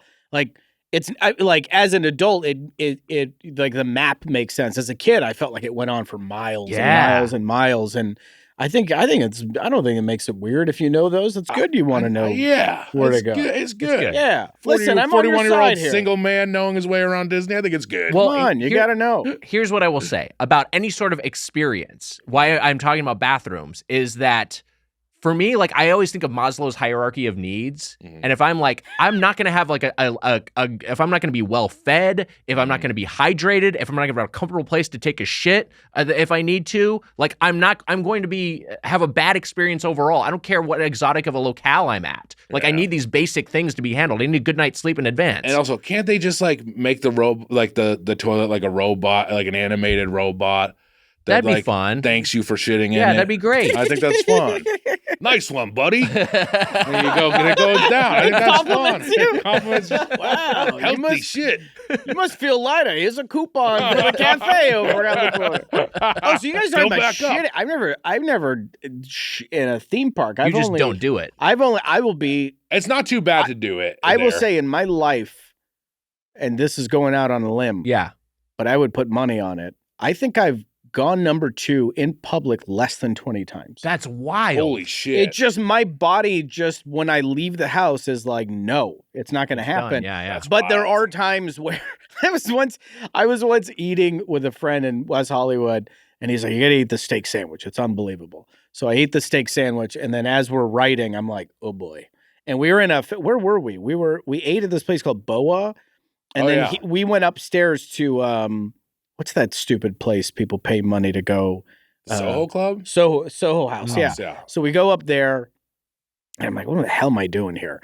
And we're going to write here. And so I'm sitting there, and all of a sudden my stomach starts going, and I see, speaking of the most beautiful people I've ever seen in my life are there, and my stomach is telling me you got about a 1-hour warning. And I told my buddy I had to go home, and I drove home in rush hour traffic from West Hollywood all the way to North Hollywood at that time. And like every 30 seconds, I would like look at where I was and be like, all right, I might have to go in those bushes. All right, I may have to go in those bushes. Dear Lord. Finally made it home. But in public, it doesn't happen to me. It's just like once I leave the house, my body is just like, it's not happening. Soho House probably would be a great place to go, by the way. It was, but it's like you'd hear all these British accents in the bathroom. It's all British people. I don't know what the hell's going on over there. Yeah, if it feels too fancy, it feels like you're doing something wrong. Oh, you pop in a poo, or someone would say some like weird little phrase, and I'd be like, oh, God, that's funny. Soho House is where I had my hand on Tom Cruise's back for That's right. I remember the story. 3 to 5 minutes, and he never turned around. 3 to 5 minutes. I was trying to get Ferguson took a picture with him, and I was like, I should take a picture with Tom Cruise because why not? And he was there after the MTV Movie Awards. I wrote for the MTV Movie Awards, and I put my hand on his back, and then he didn't respond because he's so used to people touching him, and I just left my hand there.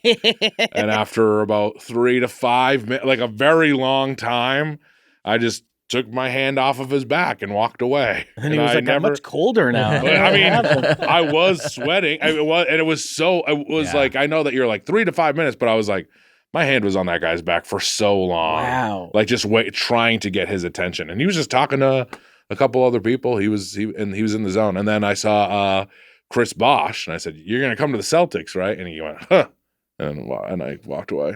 Where was he? Was he on the Heat at that point? No, he had not gone to the Heat. Oh, that's when this it was is Raptors era. This is Raptors. Wow. Yeah. Wow. Oh, Wow, nice that's- pitch, dipshit. It goes to your rival. They win 2 championships. Yeah, no shit. You think I'm the reason why? Oh, so he crosses it off the list. This will be in the eventual 30 for 30 about the Miami Heat. They're going to cut to this. You'll be like, yeah, this fucking Celtics fan tried to tell me to come to Boston. His hand was soaking wet. He was soaking wet. And he was so angry. It was like, I can't go play for an angry fan base. I probably was pretty. I probably was like, I just got turned down by Tom Cruise. I was probably pretty fucking pissed off.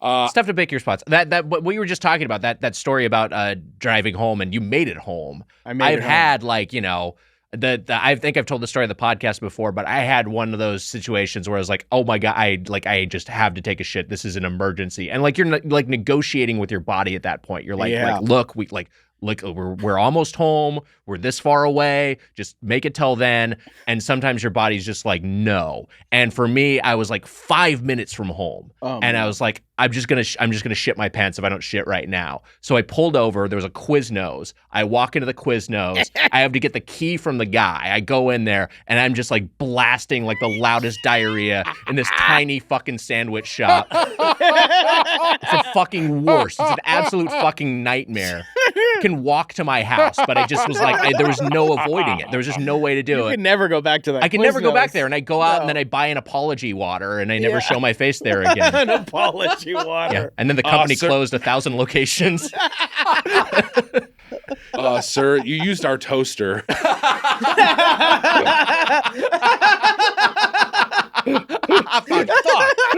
Shit in the toasting oven? Fuck. God damn, again?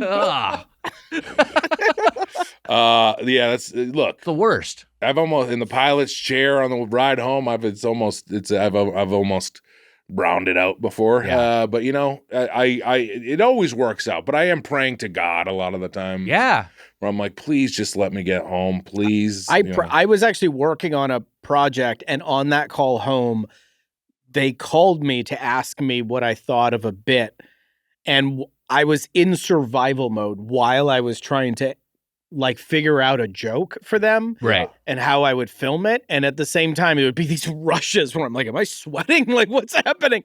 And I couldn't say anything because I'm just an idiot. I could have made up anything. Yeah. And I was like, stay on the phone call and almost shit your pants. Just keep driving. Yeah. And I don't think I solved the bit, and I didn't shit my pants. It was good. I don't think we figured out the bit ever. It was terrifying. It is funny to think of God, if like God up there and like getting like, please help my family, or please, like all these like, and then like it's Mitch again. I'm like, please don't let me shit. Like that's what I'm always asking him for, is not to shit myself. These little shit prayers are floating up there. It's like everyone's asking for world peace. That's all. That's like, oh god. That's like I think that's when I get the most religious, is when I'm very nervous about shitting my pants. Yeah. Anyways. It might happen again today, so we should get close to ending the episode. Let's get to our. I mean, because I didn't talk about my meal today. I'm not sure if any of us really did, but today I got I just went a completely different direction. I got brown rice instead of white. I got salmon as my protein. I went all salmon. I got cilantro and kale, which I didn't get the previous time. I got the house spicy and the wasabi shoyu, which I did not taste any wasabi from. It was just a complete absence of that sort of like horseradish kick. I got a cucumber salad on the side. Too many options here. Just too many things you could throw in there. I threw in some avocado, which was nice. I thought this was a decent poke bowl. I would like it more if I didn't know like what these restaurants like were sometimes like. You know what I mean? Yeah. Like if this was just like from a ghost kitchen, I'd maybe feel a little bit better about it. But I don't know. I thought it was fine, but my whole thought with this place, even after 2 experiences where they're both like, this is a pretty good poke bowl, or this is an okay poke bowl, I'm like, I don't think I'd ever go back here. I don't think I have a reason to return to this place. Mm-hmm. Yeah. I feel what I got today, I was like, let me go back to my regular. So I got white rice, I think 2 scoops of albacore, 1 of tuna. I was like, I just want to go simple. I don't remember what I got sauce-wise. I think I got a ponzu and a spicy mayo, maybe. I can bring it up. Yeah, remember I looked at Mitch's order and was like, wait, I should do the crispy onions. I'm gonna look at there was no crunch. I'm trying to find my order right now too. Where the hell is it? I forgot I sent it to you. Keep talking. I'll get another receipt. I got it. And it was better. It was closer to what I like. I mean, what I really like is the way I had it years ago in Hawaii, where it's just the fish and rice. Sure. Maybe with some green onions or something. It was definitely better. It was, like you said, spicier than I thought. I was like, God, why am I sweating? I didn't feel like I should have been sweating from what I ate. How was the poke bowl in Hawaii? Was it just incredible? The fish is way different. It's just like it's like butter. It's like you can like almost bite through it without your teeth. Like sounds good. It's way because you go in the delis there and you could just get fish and you can get a thing of rice if you want, but it's just even though we're in LA and the ocean's here, the fish it's like a different thing. Right. It's totally different. And it's also like this is like a traditional cuisine. Like this is like a thing that's been in Hawaii for hundreds of years. Okay, so the poke bar that we got today, let's see. This, I believe, was yours, which was white rice, ahi tuna, 2 servings of, you get 3 proteins, 2 servings of seared spicy albacore, edamame, cucumber, the ponzu sauce, and the spicy mayo. Yeah. And then ginger, wasabi, and masago, as well as furikake and crispy onion. Yeah, the masago and like the edamame and furikake, all that stuff, and then the crispy onion. That's because I need something to balance it, so it's just not mush. A little bit of texture, yeah. Yeah, just a little bit. Crunch. Because if I'm not just doing fish and rice, I need to get a little bit. But it's so easy to go overboard. The funny thing is, I was in the store and I don't remember seeing signature bowls anywhere. I was just like, that was the same thing. The signage in the store, I didn't see any signature bowls. And I also just feel like I'm being judged as I'm picking stuff. Or there's almost a vibe of like, fuck, you want albacore? All right, shit. And you like, and the scallop looks terrifying. There's no way I could touch their scallop. Yeah. And I thought about trying to scallop for science, and I was just like, I don't want to risk it. It's not worth it for content. It's interesting what you say. Being there made me go, I'll never come back. Yeah. Just I didn't like the way, it didn't feel like, I feel like if the health board went in, they wouldn't get a good grade. Like, it just didn't, I felt like there was all sorts of cross-contamination happening, and but today was definitely better. Today was definitely better for me sure. too. And Wags, the delivery guy, which is also funny. We were like, there's no Amelia, no Emma here, and we were like, how do we get the food? We didn't know what to do, which is pathetic. Yeah. But I pulled up on my bike. Right, you very kindly decided to take care of the order today. I'll do it another day. And the delivery guy pulled up right as I was pulling up on my bike. Yeah, perfect timing. And I got myself a medium bowl, white rice, and I got 3 different proteins, 3 different salmons, 3 different proteins, which were, I mean, honestly, in hindsight, like, was that dangerous? Possibly. The salmon, spicy tuna, and the albacore, but those seem like kind of the main proteins there, right? Besides, there's non-spicy tuna as well. I got cucumber, sweet onion, green onion, edamame. Wags, you informed me, you texted me and said, there's no sweet onion. Do you want sweet corn? Yes. You said, I'm not going to add it unless you reply. I never replied. You didn't add it, which is good. Yeah. Well, I know corn gives you the rumblies. Yes. Yeah. And it was, 10:30. I'm in REM sleep at that point. So cucumber, sweet onion, no sweet onion, green onion, edamame, ponzu, spicy mayo, and house sauce is what I got. And then I added for toppings, avocado, crispy onion, crispy garlic, sesame seeds. I kind of went the Masago made me nervous because I thought it was going to make it too salty, just the bowl too salty. It was pretty salty. Yeah. And so that's why I stayed away from it both times. I got crispy, and here's the thing with this place, I was like, I'm gonna get crispy onion and crispy garlic and sesame seeds. We're at Sweet Fin. I'm like, I don't need. Sometimes I'll put crispy onion on it, but the bowl is so well constructed, I don't need it. Here, I was like, I think I need these crunches on top of this thing. Totally. I got a side of cucumber salad, which I just don't think came with it, unless it was in the bowl, which maybe it was. This is the thing. So, like, there's like it's weird because it's categorized as a side. You can get a side of seaweed salad, a side of cucumber salad, or a side of imitation crab. Just a side of crab. Yeah. And they just put it in the bowl. I don't even know why they call it a side. It's just another option. So that was the weird. Sweeter cucumbers. It probably was. Probably helped. Honestly, helped the bowl a little bit. Yeah. Wow. This was better. This was better than Friday, and it was close to good. Besides the rumblies now, I was like, I was happy enough with it. The rice was warm-ish. It was not bad. Would I rather have Sweetfin? Yes.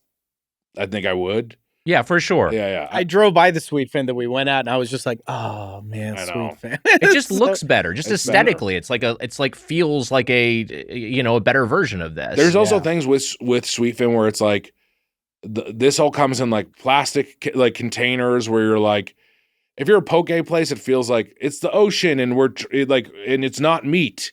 And we're trying to like, I mean, I know that, their mass fishing is horrible for the oceans and everything like that.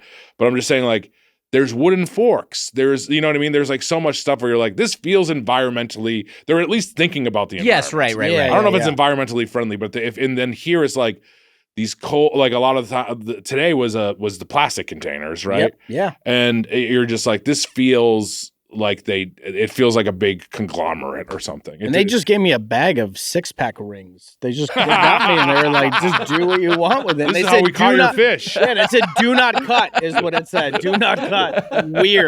Weird. Yeah. I always cut off those.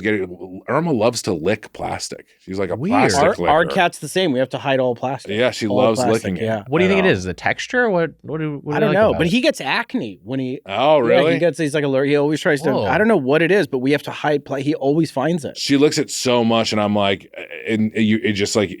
it's hard because like everything is plastic. Everything. It's just bad. Yeah. But like so often, oh man, I'm gonna have to do a sweep of the house today. I'm now just feeling bad thinking about it. She licks plastic all the time. I don't know what it is. I don't know. It's really strange. Wally does it too, but Irma just loves it. Very crimes of the future. They think they have new organs?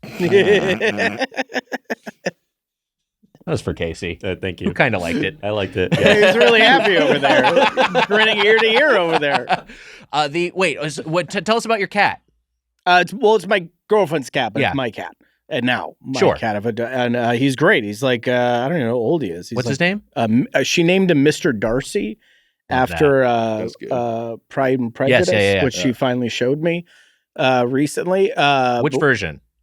It was an old one. The guy who plays Tom in Succession is in the one that I saw. That's one I saw too. A girlfriend showed me that at one point back in the day. Well, and I was like, "You have a crush on this guy? He's an asshole in the movie. He's a fucking dick. He's a rake. That's the whole thing. Not a fan, but he was an archetype. But you know what? He's kind of likable still at the same time. That's the Tom magic. Tom is a fucking handsome He's a great son actor. of a bitch. He's great. What's his name in real life? I don't know why I even asked that question. I don't know why I'm about to pray to God again because it's getting close to that time. Fellas, blink if you haven't purchased a Father's Day gift yet.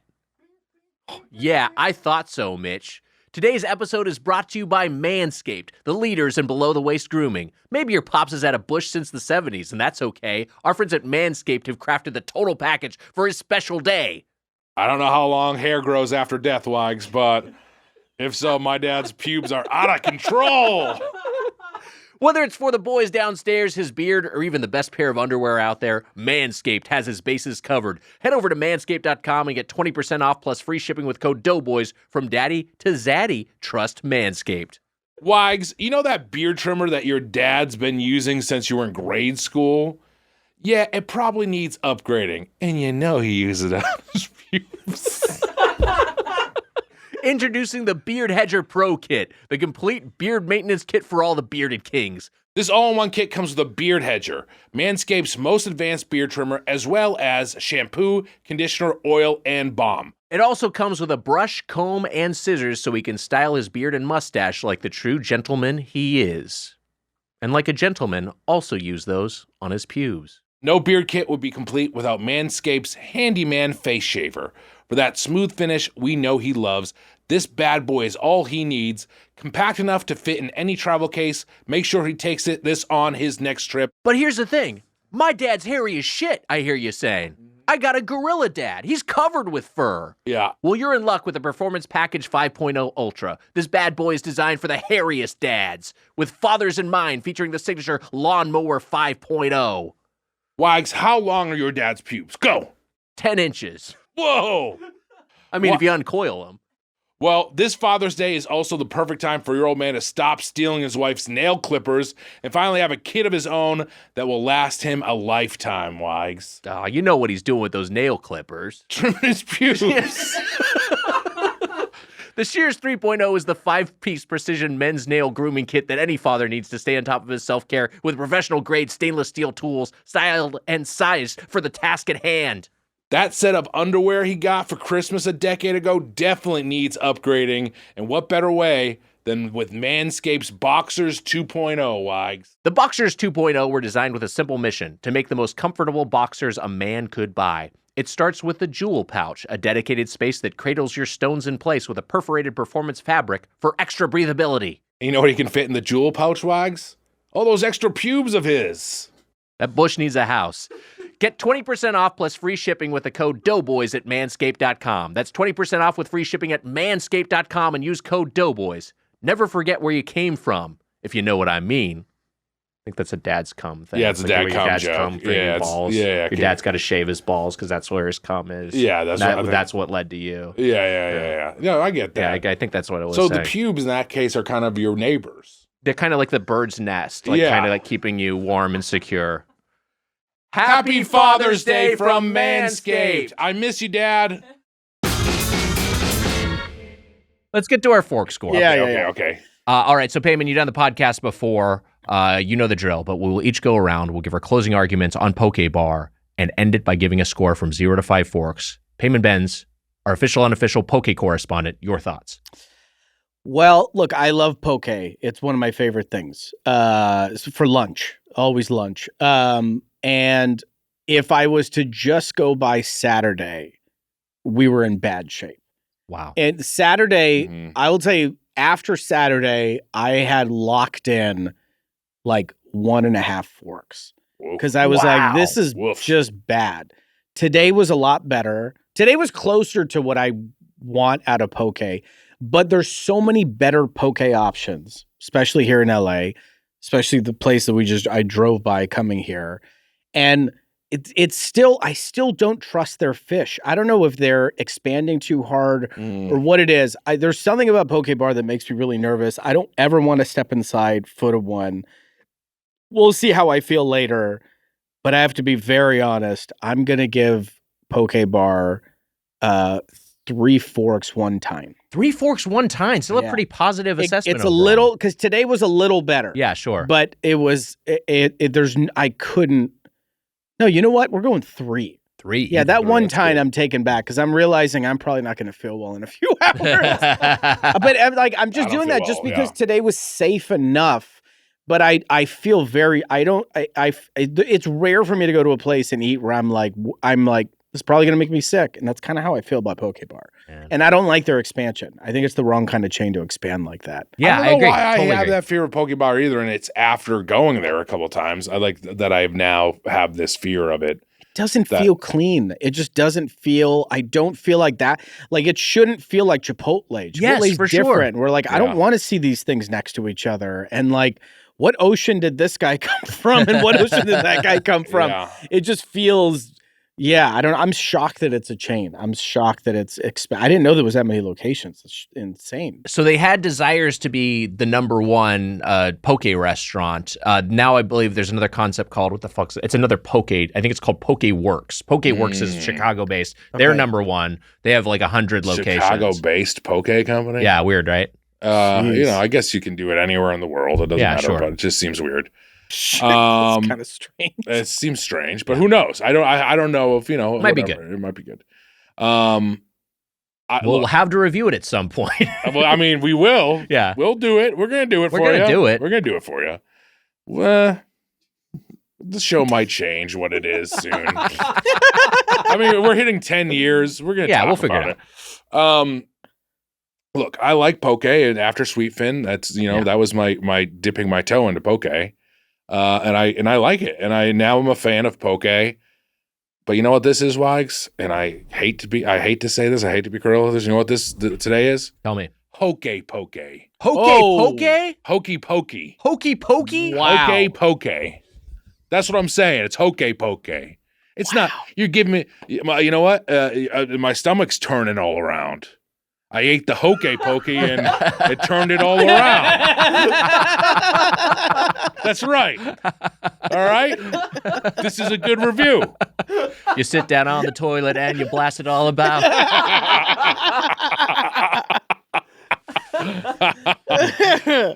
So, that's what it's all about, Wags. That's what it's all about. The Hokey Pokey. The Hokey Pokey. And, I don't think it's horrible. Yeah. There's maybe in its flagship locations, it's really good. I don't know, the owners of it. I don't know how, authentic this place was or what the idea started on and, where it came from. And there is maybe some sort of story where they love this food or they used to make it all the time back in the day, or they're connected to it in some way. I don't know. I don't know the history of it, but this feels like a big conglomerate poke place, and that kind of stinks, right? Like I don't love it. Sweetfin is I want Sweetfin 100 times out of 100 over this. That being said, today brought it way up from my meal on Friday. Yeah. And I'm going to go still not even that bad because I don't think I'm going to go I can't tell 2.5 or 2.75. Maybe 2.5. 2.5. I mean, that's also like in the middle, by the way. It's not horrible. No. Yeah. I don't even think there's any poke bar defenders out there, so I don't know why I'm nervous about it. I don't know. Yeah, I don't know if this has. I mean, it felt like there weren't a lot of people going to this place, and it's not a place I hear talked about all that much. Versus like I feel like a Sweetfin, and Sweetfin. I hope we're not being too hyper local LA here, because I know poke bar is a bunch of different places. Sweetfin might be a little bit more Southern California centric. I think there may be some NorCal locations now, but maybe that's just better for poke. Exactly, and those locations are bustling. I feel like at lunchtime, whereas I don't feel like I get the same sort of energy behind poke bar.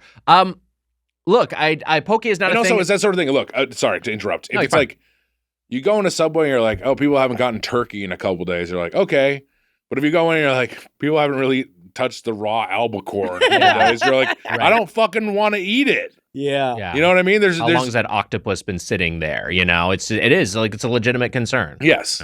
Yeah. Just the idea of like an octopus. It's like this thing that probably comes from another world. Right. And then it's here, and then it's just like cut up in these little pieces in this bin and this horrible chain. You don't eat, is it a cephalopod? Cephalopods. Yeah. I don't eat octopus or squid anymore. No. I stopped. Octopus. Sometimes a calamari is still tasty, but that's just because it's fried. But octopus, I don't. I just feel like they're too smart. Also, I don't feel like I've ever had octopus that was like so good that I had to have it. It was just like, I agree with that. It's fine. I'd rather have shrimp or some other fish or a fucking cheesy gordita crunch. Damn it. I like Taco Bell's spicy octopus taco myself. Oh no, they're gonna do it now. Mitch, you did some of the poke bar song. I didn't write all the lyrics, but I had a few. I'll just do a little bit of this. Poke bar, gotta fresh 'em raw. Wait, hold on. Poke bar, oh, the podcast bad. And both of the hosts are mad. We're disgracing both our dads. Poke bar, gotta fresh 'em raw. At least my dad's not alive to see it. We really hate this shit.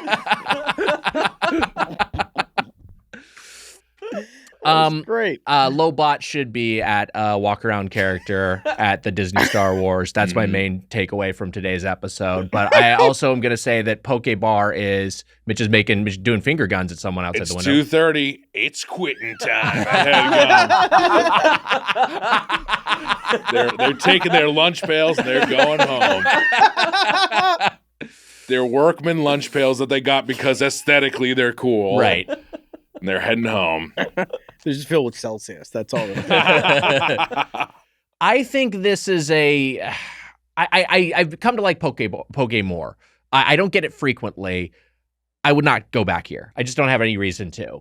I don't want to be the low man here. I don't want to be saying the lowest score, but so I'll maybe go a little bit higher. I'll be in handling clubs with Mitch, but I was leaning 2 forks. And I thought that's where y'all were going to land. And I'm kind of surprised you went a little bit higher, but I will say today's lunch was pretty good. So maybe that speaks to whatever location prepared today's version.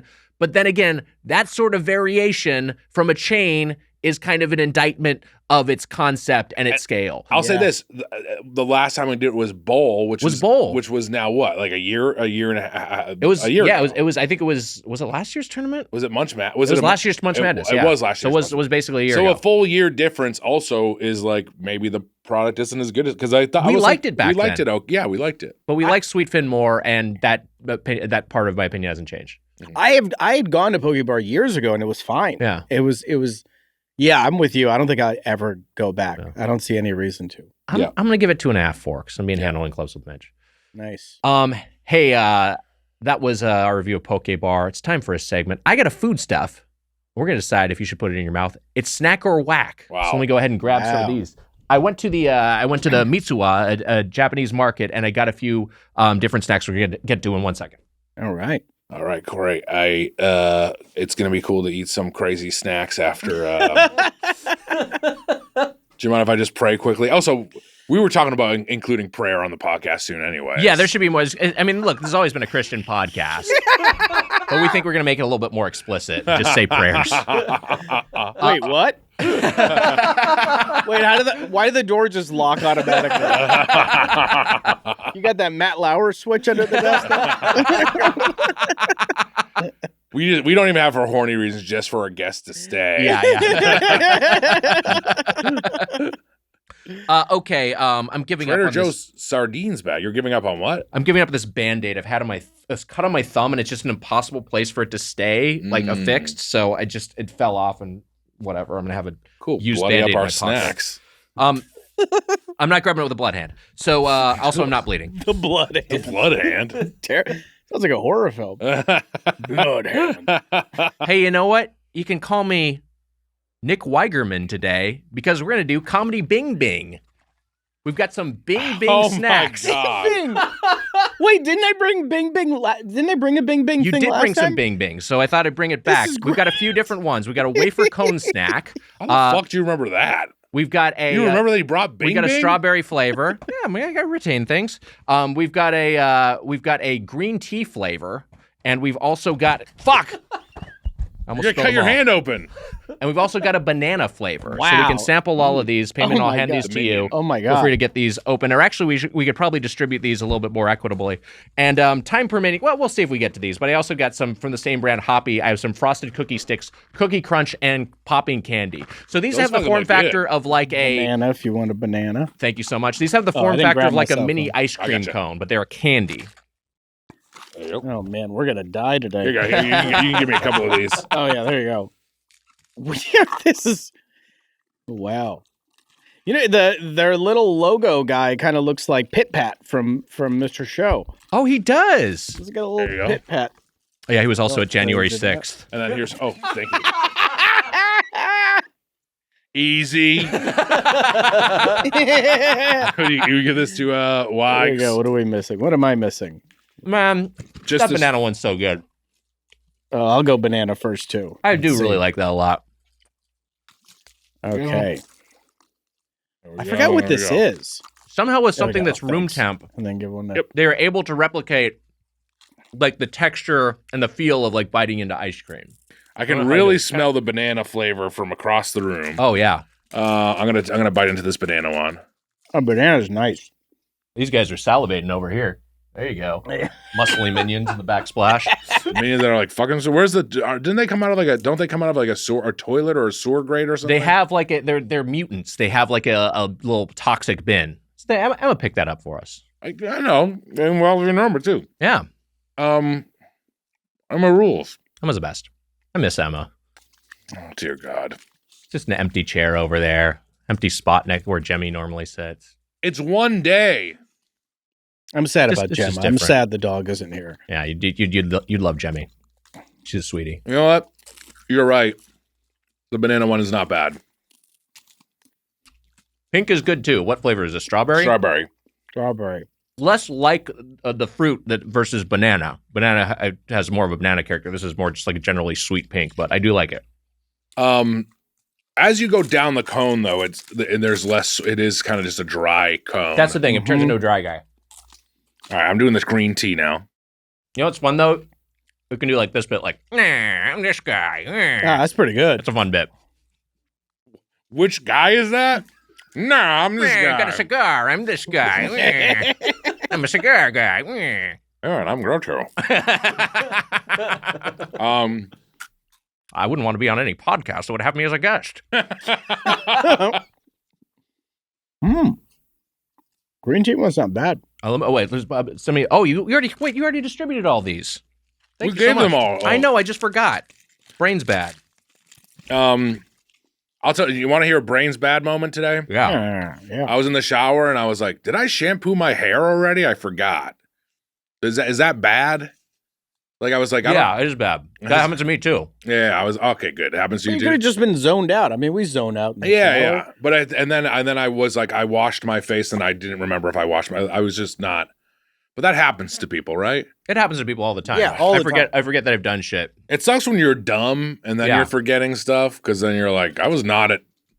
Wasn't like I was like Right. at the top of the mountain ever, and now I'm starting to fucking tumble down. That's because this is the thing. Is just like I'm like. I look like shit and I'm also stupid. And as I get older, both of those things are being exacerbated. Yeah. Like I look worse and my brain is worse. Like, I'm Hey, you don't got to tell slower. me twice. I agree. You guys are very smart and beautiful. I don't know what you're Payman. talking Thank you, about. Payman. Oh, God bless you. Also, I like think Payman's getting a little old. we- I think he's starting to become a fucking. It's happening to you too. Well, it's like we do these things a million times in our lives, so like it turns into like muscle memory. I don't think Yeah. it's that big. It happens to me, so I'm trying to feel better about it. Yeah. I like the strawberry one. It's the honestly kind strawberry. of more subdued than I thought it would be. It is, yeah. Mhm. All right, I'm going to have the chocolate one, which is the only one I have left. I like the green tea quite a bit. I think these are all a lot of fun. I think these are all snacks. Let me try the chocolate. I think maybe they are all snacks. I wanted the strawberry one to be better because I don't love green tea flavor, and it's sorry, Yusong, because I know Yusong loves green tea. That's right. But I that green tea was kind of sweet and nice. The banana one's maybe my winner right now with a 3, and I'm about to have the chocolate one, which I feel like is going to win for me. I think the chocolate might be my least favorite, even though I think it's a good execution. I'm interested in what you think because you're more the choco guy. But I would put the banana one. I put banana, green tea, strawberry, and then chocolate if I had to rank them. I'm the same order for me. Wow. Yeah, I'm going back to have more banana. The chocolate to me tastes a little artificially. I'm not sure how you feel. It is a little sciencey. artificial. Yeah. I do like it tastes the most like I don't know. It has like a chocolatey candy feeling to it, where the other ones are very like different. Yeah, And which is cool. But Yeah. I do like the taste of this a little bit. I think maybe though the banana one does win. Yeah. I think snacks all around. I think they're all good. Do we want to try the cookie sticks? Yeah, why the fuck not? All right, great. I'm I'm gonna open down. these up. Casey, do you want any of these? I'll try that banana one. Sounds Okay, good. great. it's surprising. The banana was Here we really go. good. All right. Hey, not bad. I was kind of bad. Wow, there are only. I think there's. Oh, I don't know if each pack has multiple ones or not. There's only 3 packs in here. Well, give us Open one this each. one up. Yeah, no, we get one apiece. There you go, Mitch. Sorry, I started opening. Fucking blood hand. I didn't get bloody. So what is this frosted cookie? This is stick? frosted What's the cookie other crunch, one? and the other one is popping candy frosted cookie stick. I'm gonna eat the frosted cookie stick last. All right. Is that one over? Popping- Yeah, and so these, and for our audio listeners, Thank you. if I didn't clarify, the previous ones were kind of like an ice cream cone, like a very svelte ice cream cone. These are a little bit more of like a just a long stick. And so these are Japanese candies, correct? Yes, yeah. And so these are these popular in Japan? I mean, it's also all in English writing, so I don't know if this is. Well, yeah, because they'll be someone's importing them, so they'll change the label, so it's. But these are popular in Japan. Yeah, that's my understanding. Oh, okay. So funny enough, it's frosted cookie stick popping candies. It's covered in chocolate as well. They're both popping chocolate, candies. yeah. What are you eating? The popping one? I'm eating the regular one first. I'm doing popping. You The got Cookie Crunch. popping? I'll go to Yeah, popping. You know what? kind of fun. You know what? I like this a lot. Oh, That's a Payman, lot of fun. it's a oh. lot of fun. That's great. I can hear it. Little ASMR there. What we were doing for audio listeners who were Wait, disgusted hold by on, the hold on. sound. Let me do that. There's a lot of popping candy. Yeah, we had Pop Rocks in our. There's popping candy. Whatever Wow. those Pop Rocks things were in our mouths, we were doing that right into the microphone. So you're hearing a gurgling within our mouths. Here's the thing: I swallowed it, and there's still stuff popping in my mouth. Isn't that weird? This That's is a weird effect of it. Wagner and I we're still gonna have our mouths open. We're gonna blur it out on YouTube. There's a lot of popping candy. A lot of popping. Oh, a And lot. you know what? The fun thing about it is like it's still like a good tasting chocolate cookie stick, Mhm. but then there's just the fun of the popping candy on there. I think these are both good. Wow. I think as a kid, I just loved the popping one so much, the novelty of it. I'm an adult and I love it. I feel like I can hear it in my. It's like inside my head. If I never recover from this. I'm sorry, there's only always- 3 of these. I That's apologize. all good. You guys don't hear pops all the time. I didn't have the. Did you have the normal one yet? I haven't done. The I have normal not. one. I had the normal one first. Oh my god. Yeah, it's still going. No, there's quite a lingering effect. Where do you stand on candy generally? I love candy. I love. What are your favorites? For if I go chocolate, I like Twix or Snickers are kind of my favorite. And then I love Sour Patch Kids. Wow, okay. Yeah, big fan of Sour Patch Kids. I got a question for you. How the fuck does popping candy work? Obviously, it's the saliva, you know, and I know this sounds like a insane clown posse type question, but Yeah. how the fuck does it work? I don't know. I could look it up. I think you should. Okay, I'll look it up. I mean, it's good. It is good. I mean, it's tasty. I think I kind of like the novelty factor of these. As someone Mhm. who's not going to eat any of these regularly, I feel like I kind of want something that's a little bit more off the beaten path versus what we're used to with American candy. So I'm like, that's why I like the banana one, Mhm. and that's why I like the frosted the popping sticks one. I think I'm going to finish my poppy one because I missed that feeling. I'm gonna finish it for sure. I want more pops. Is the frosted cookie one is it a different flavor or is it kind of the same thing? I think they're the same flavor, just with popping candy instead Got of the it. regular crunchies. Got it. So, okay. This is from science.howstuffworks.com. Mm. Pop rocks, I'm reading this verbatim. Rocks work by mixing a hot sugar mixture with carbon dioxide gas at high pressure, which forms tiny high-pressure bubbles in the candy. Mm. When the candy cools and the pressure is released, it shatters into pieces, still containing these high-pressure bubbles. Upon melting in the mouth, Pop Rocks release the carbon dioxide gas from these bubbles with a loud popping sound. So that's the release of carbon dioxide gas that's trapped within the bubbles. I got That's news what for you're you. hearing. Is this safe for us to eat? There was a lot of them in Yeah. there. I think I like the frosted cookie stick better. I think it has a better You like the flavor to regular it. one. I think it tastes good. Yeah, it is good. They're both good. They're both good. Great. Yeah, those They're my winners over the other stuff too. But is everything a snack? I think Crazy. this is all snack if we're doing snack or whack. All I broke All it snacks. off. I don't know Is how that the popping one? this is not the popping one. I'll give Sorry, it a shot. but this is a cookie stick. You Do you wanna want, throw it? you want me to throw it? There we go. 1, 2, 1, 2. That was a horrible throw, Mitch. Well, the funny thing is, your practice ones had a higher arch, and then you just went line drive. Went You directly basically under threw the it at table. the ground. Yeah. It was so bad. I was trying to be very gentle. Oh my god, it's so fucked up. Yeah. Did you finish your Unsalvageable. thing? No, I have mine. All right, so give it to him. I'll walk it over. Hold on. Here's both of them. They have bites out of them. I'm gonna walk these Just over. snap off your bites. Thank you. I enjoyed the banana. Banana's great. It's really good. Really good. Anyway, because I can't was believe over how at bad that throw was. because I was over at Mitsuwa, within the same complex is the Kinokuniya bookstore, the manga shop, and so I went and I got some manga for everybody. Oh, what a surprise! You went and got yourself some manga on top of it I all. went to the manga shop. I'm not gonna go. Let me guess. You went to the manga behind the curtain. Right this way, sir, to the Weiger booth. This is a Mitch. That's a nameplate. Yeah. It's like Sinatra's table. The bread, the crust, is pretty bad again on this one. They're not good. But Yeah. I don't need the crust. The cookie ones, they're all snacks. The cookie ones, I think, are like really snacks. I think they're great. That stick is, you just got to think of it as a handle, not as part of the snack. Yeah. Mitch, as a lover of felines and of horror, I thought this was fitting for you. I got you Night of the Living Cat. Wow. There you go. Cats will walk the earth. This is a zombie apocalypse, except everyone turns into adorable cats. Wow. I love it. Wags, thank you. Payman, as a fan of Roundball, I got you the classic manga Slam Dunk. There you go. Wow. Enjoy Thanks, that. man. That's legitimately good. So No it's a way. lot of fun. Yeah, the movie, they did an animated film last year, the first Slam Dunk.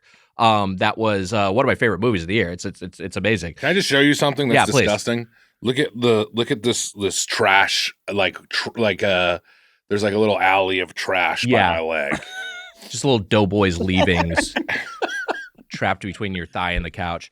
And then Casey, since it's just us fellas today, I once again got you a little something for the spank bank. My dress up darling. So enjoy, my man. Hell yeah, thank you. Yeah, that's for Casey. It wasn't secretly for you until you realized. Natalie saw it, and you're like, that's for Casey. That's for Casey. Emma, say you're out of town. I'm gonna go. I don't want you to be in the room. That one's also legit good. So this is hilarious. On the back of this, the writing, it says basketball, the court, the ball, the hoop, the hopes, the dreams, the sweat. This is great. It's true. great. What is that you got there? And this is this was a free toss-in. I don't know if you want this, Mitch, but it's a bookmark for Cat-Eyed Boy, another cat thing. I'll take it. There I you like go. cats. Yeah. I'll use it as my bookmark for this book as my first book of the year. Does that count for the Mitch One Book Challenge? I don't know if it does. It's I a don't know comic. if it does. Yeah. Well, look, if we want to make the one book challenge happen, we might have to open up the parameters of what a book is. Mario Kart 64 Prima Strategy Guide. All right, that was Snack or Wack. Just like a restaurant via your feedback, let's open up the feedback. And hey, today we have an email from Matt from Detroit. Matt writes, Have you ever been in a drive-through pay it forward line? And if so, what did you do? I spend as much time in the drive-thru as an average Doughboys fan, but have never had it happen, and I don't know if I should take that personally. Thanks. I've never experienced this firsthand. This is where someone pays for your meal, and then you pay for the person behind. It just seems like a huge pain in the ass for the workers, but I don't know. I think I told you. I don't know if I told it on the podcast. Yeah. But I went to Arby's. This is and I pulled into line. I was waiting in line. Yeah. And then you know how Arby's is, there's an alley, and then there's the one Arby's on Sunset. Yeah, the Hollywood Arby's. Yeah. So I'm waiting in line. Oh, is it on Hollywood Boulevard? I'm just calling it the Hollywood area Arby's. There aren't a lot of Arby's, and there's one in Hollywood and there's one in Inglewood, and that's basically it for LA. So I pull into the line, and there's a line there, and then someone pulled in through the alleyway, and I was there first, and then she tried to get in before me. You have told the story on the podcast. I told it on the podcast. Yeah, but I feel bad about it. But no, keep going. But I rolled out my window. I was like, whoa, what the fuck? I mean, I never do this ever. And again, I say that I'm not an angry, mean guy. But I was like, you were the victim here. Yeah, I mean, I did get cut off, but I was kind of like, hey, I was here first. I was like, after I did this, I was like, why do I care? Who cares? I think it was close to closing. We needed it for the podcast. Yeah. And she was like, what do you mean? You go one and then the other. And I was like, I was here. There was no one else here. It was that scenario where it was that doesn't not make that sense. kind of line. It's not that kind of line. And then she was like, go ahead. It was not good. And then I was in line and I was ordering and I was like, I just feel bad for this poor lady who's here to get Arby's after a day of work. Even though I think she was in a nice car, but whatever. I was like, well, that doesn't mean anything anyways. I just felt bad, which I should have, because who cares? And I said to the guy at the Arby's window, I was like, can you pay for the person behind me? I feel bad. And I paid for it. And then she came over and she was like, thank you very much for that. And it was nice. It was a nice. Well, that's nice. It ended in a nice way. Nice little resolution. So you're not an angry, you reacted to a thing, rightfully so, but the sweet man in you took over. Yes. And I think that's great. It's a Dr. Jekyll and Mr. Hyde a little bit, but I've given tips at fast food restaurants. Yeah, I'll give tips. I've never paid for the person behind me because I feel like I'd never have I'd never have a rapport with the person behind me or something. I don't really know what's going on back there. I'd be curious because I think that no, I get what you mean. Right? What am I? I don't know them.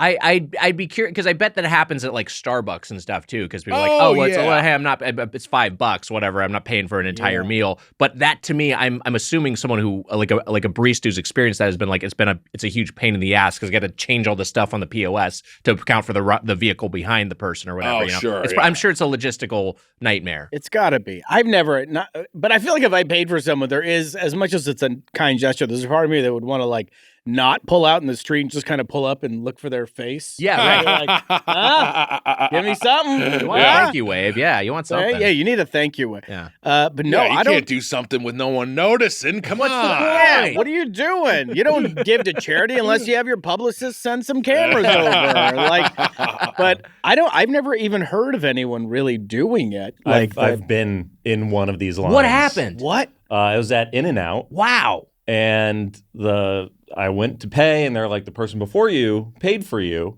I was like, oh, wow, great. And they were like, do you want to pay for the person behind you? Yeah. And I was like, well, how much is it? Yeah. And it ended up being like $1 less than what I was going to pay. So I was like, yeah, I'll pay it. And then I'm moving up to the next window. I see the guy behind me, and I waved to the person in front of me. As a thank you, and then I see the guy behind me do the same thing and then wave to me, and I waved back, but where do you think it ended? That's a great question. I have no idea. I imagine everyone's doing the same thing where they're like, well, how much is the person behind me? Yeah, there's like a family of 6 behind you. You're like, right, fuck yeah. If there's if the world is a good place, this is still happening, is what I say. Is that line should still be paying it back. It's a beautiful thought, man. Thank you. And if so, let's go there right now. And end it. Yeah, and end it. The Doughboys behind you, the guy in the car. Oh, shit. He just leaves his car and runs If you have a question or comment about the world of chain restaurants, you can email us at feedback@birdfuck.com or leave us a voicemail at 830-GO-DOUGH. That's 830-463-6844. And to get the Doughboys Double, our weekly bonus episode, plus our entire pre-2018 back catalog, subscribe at patreon.com/Doughboys.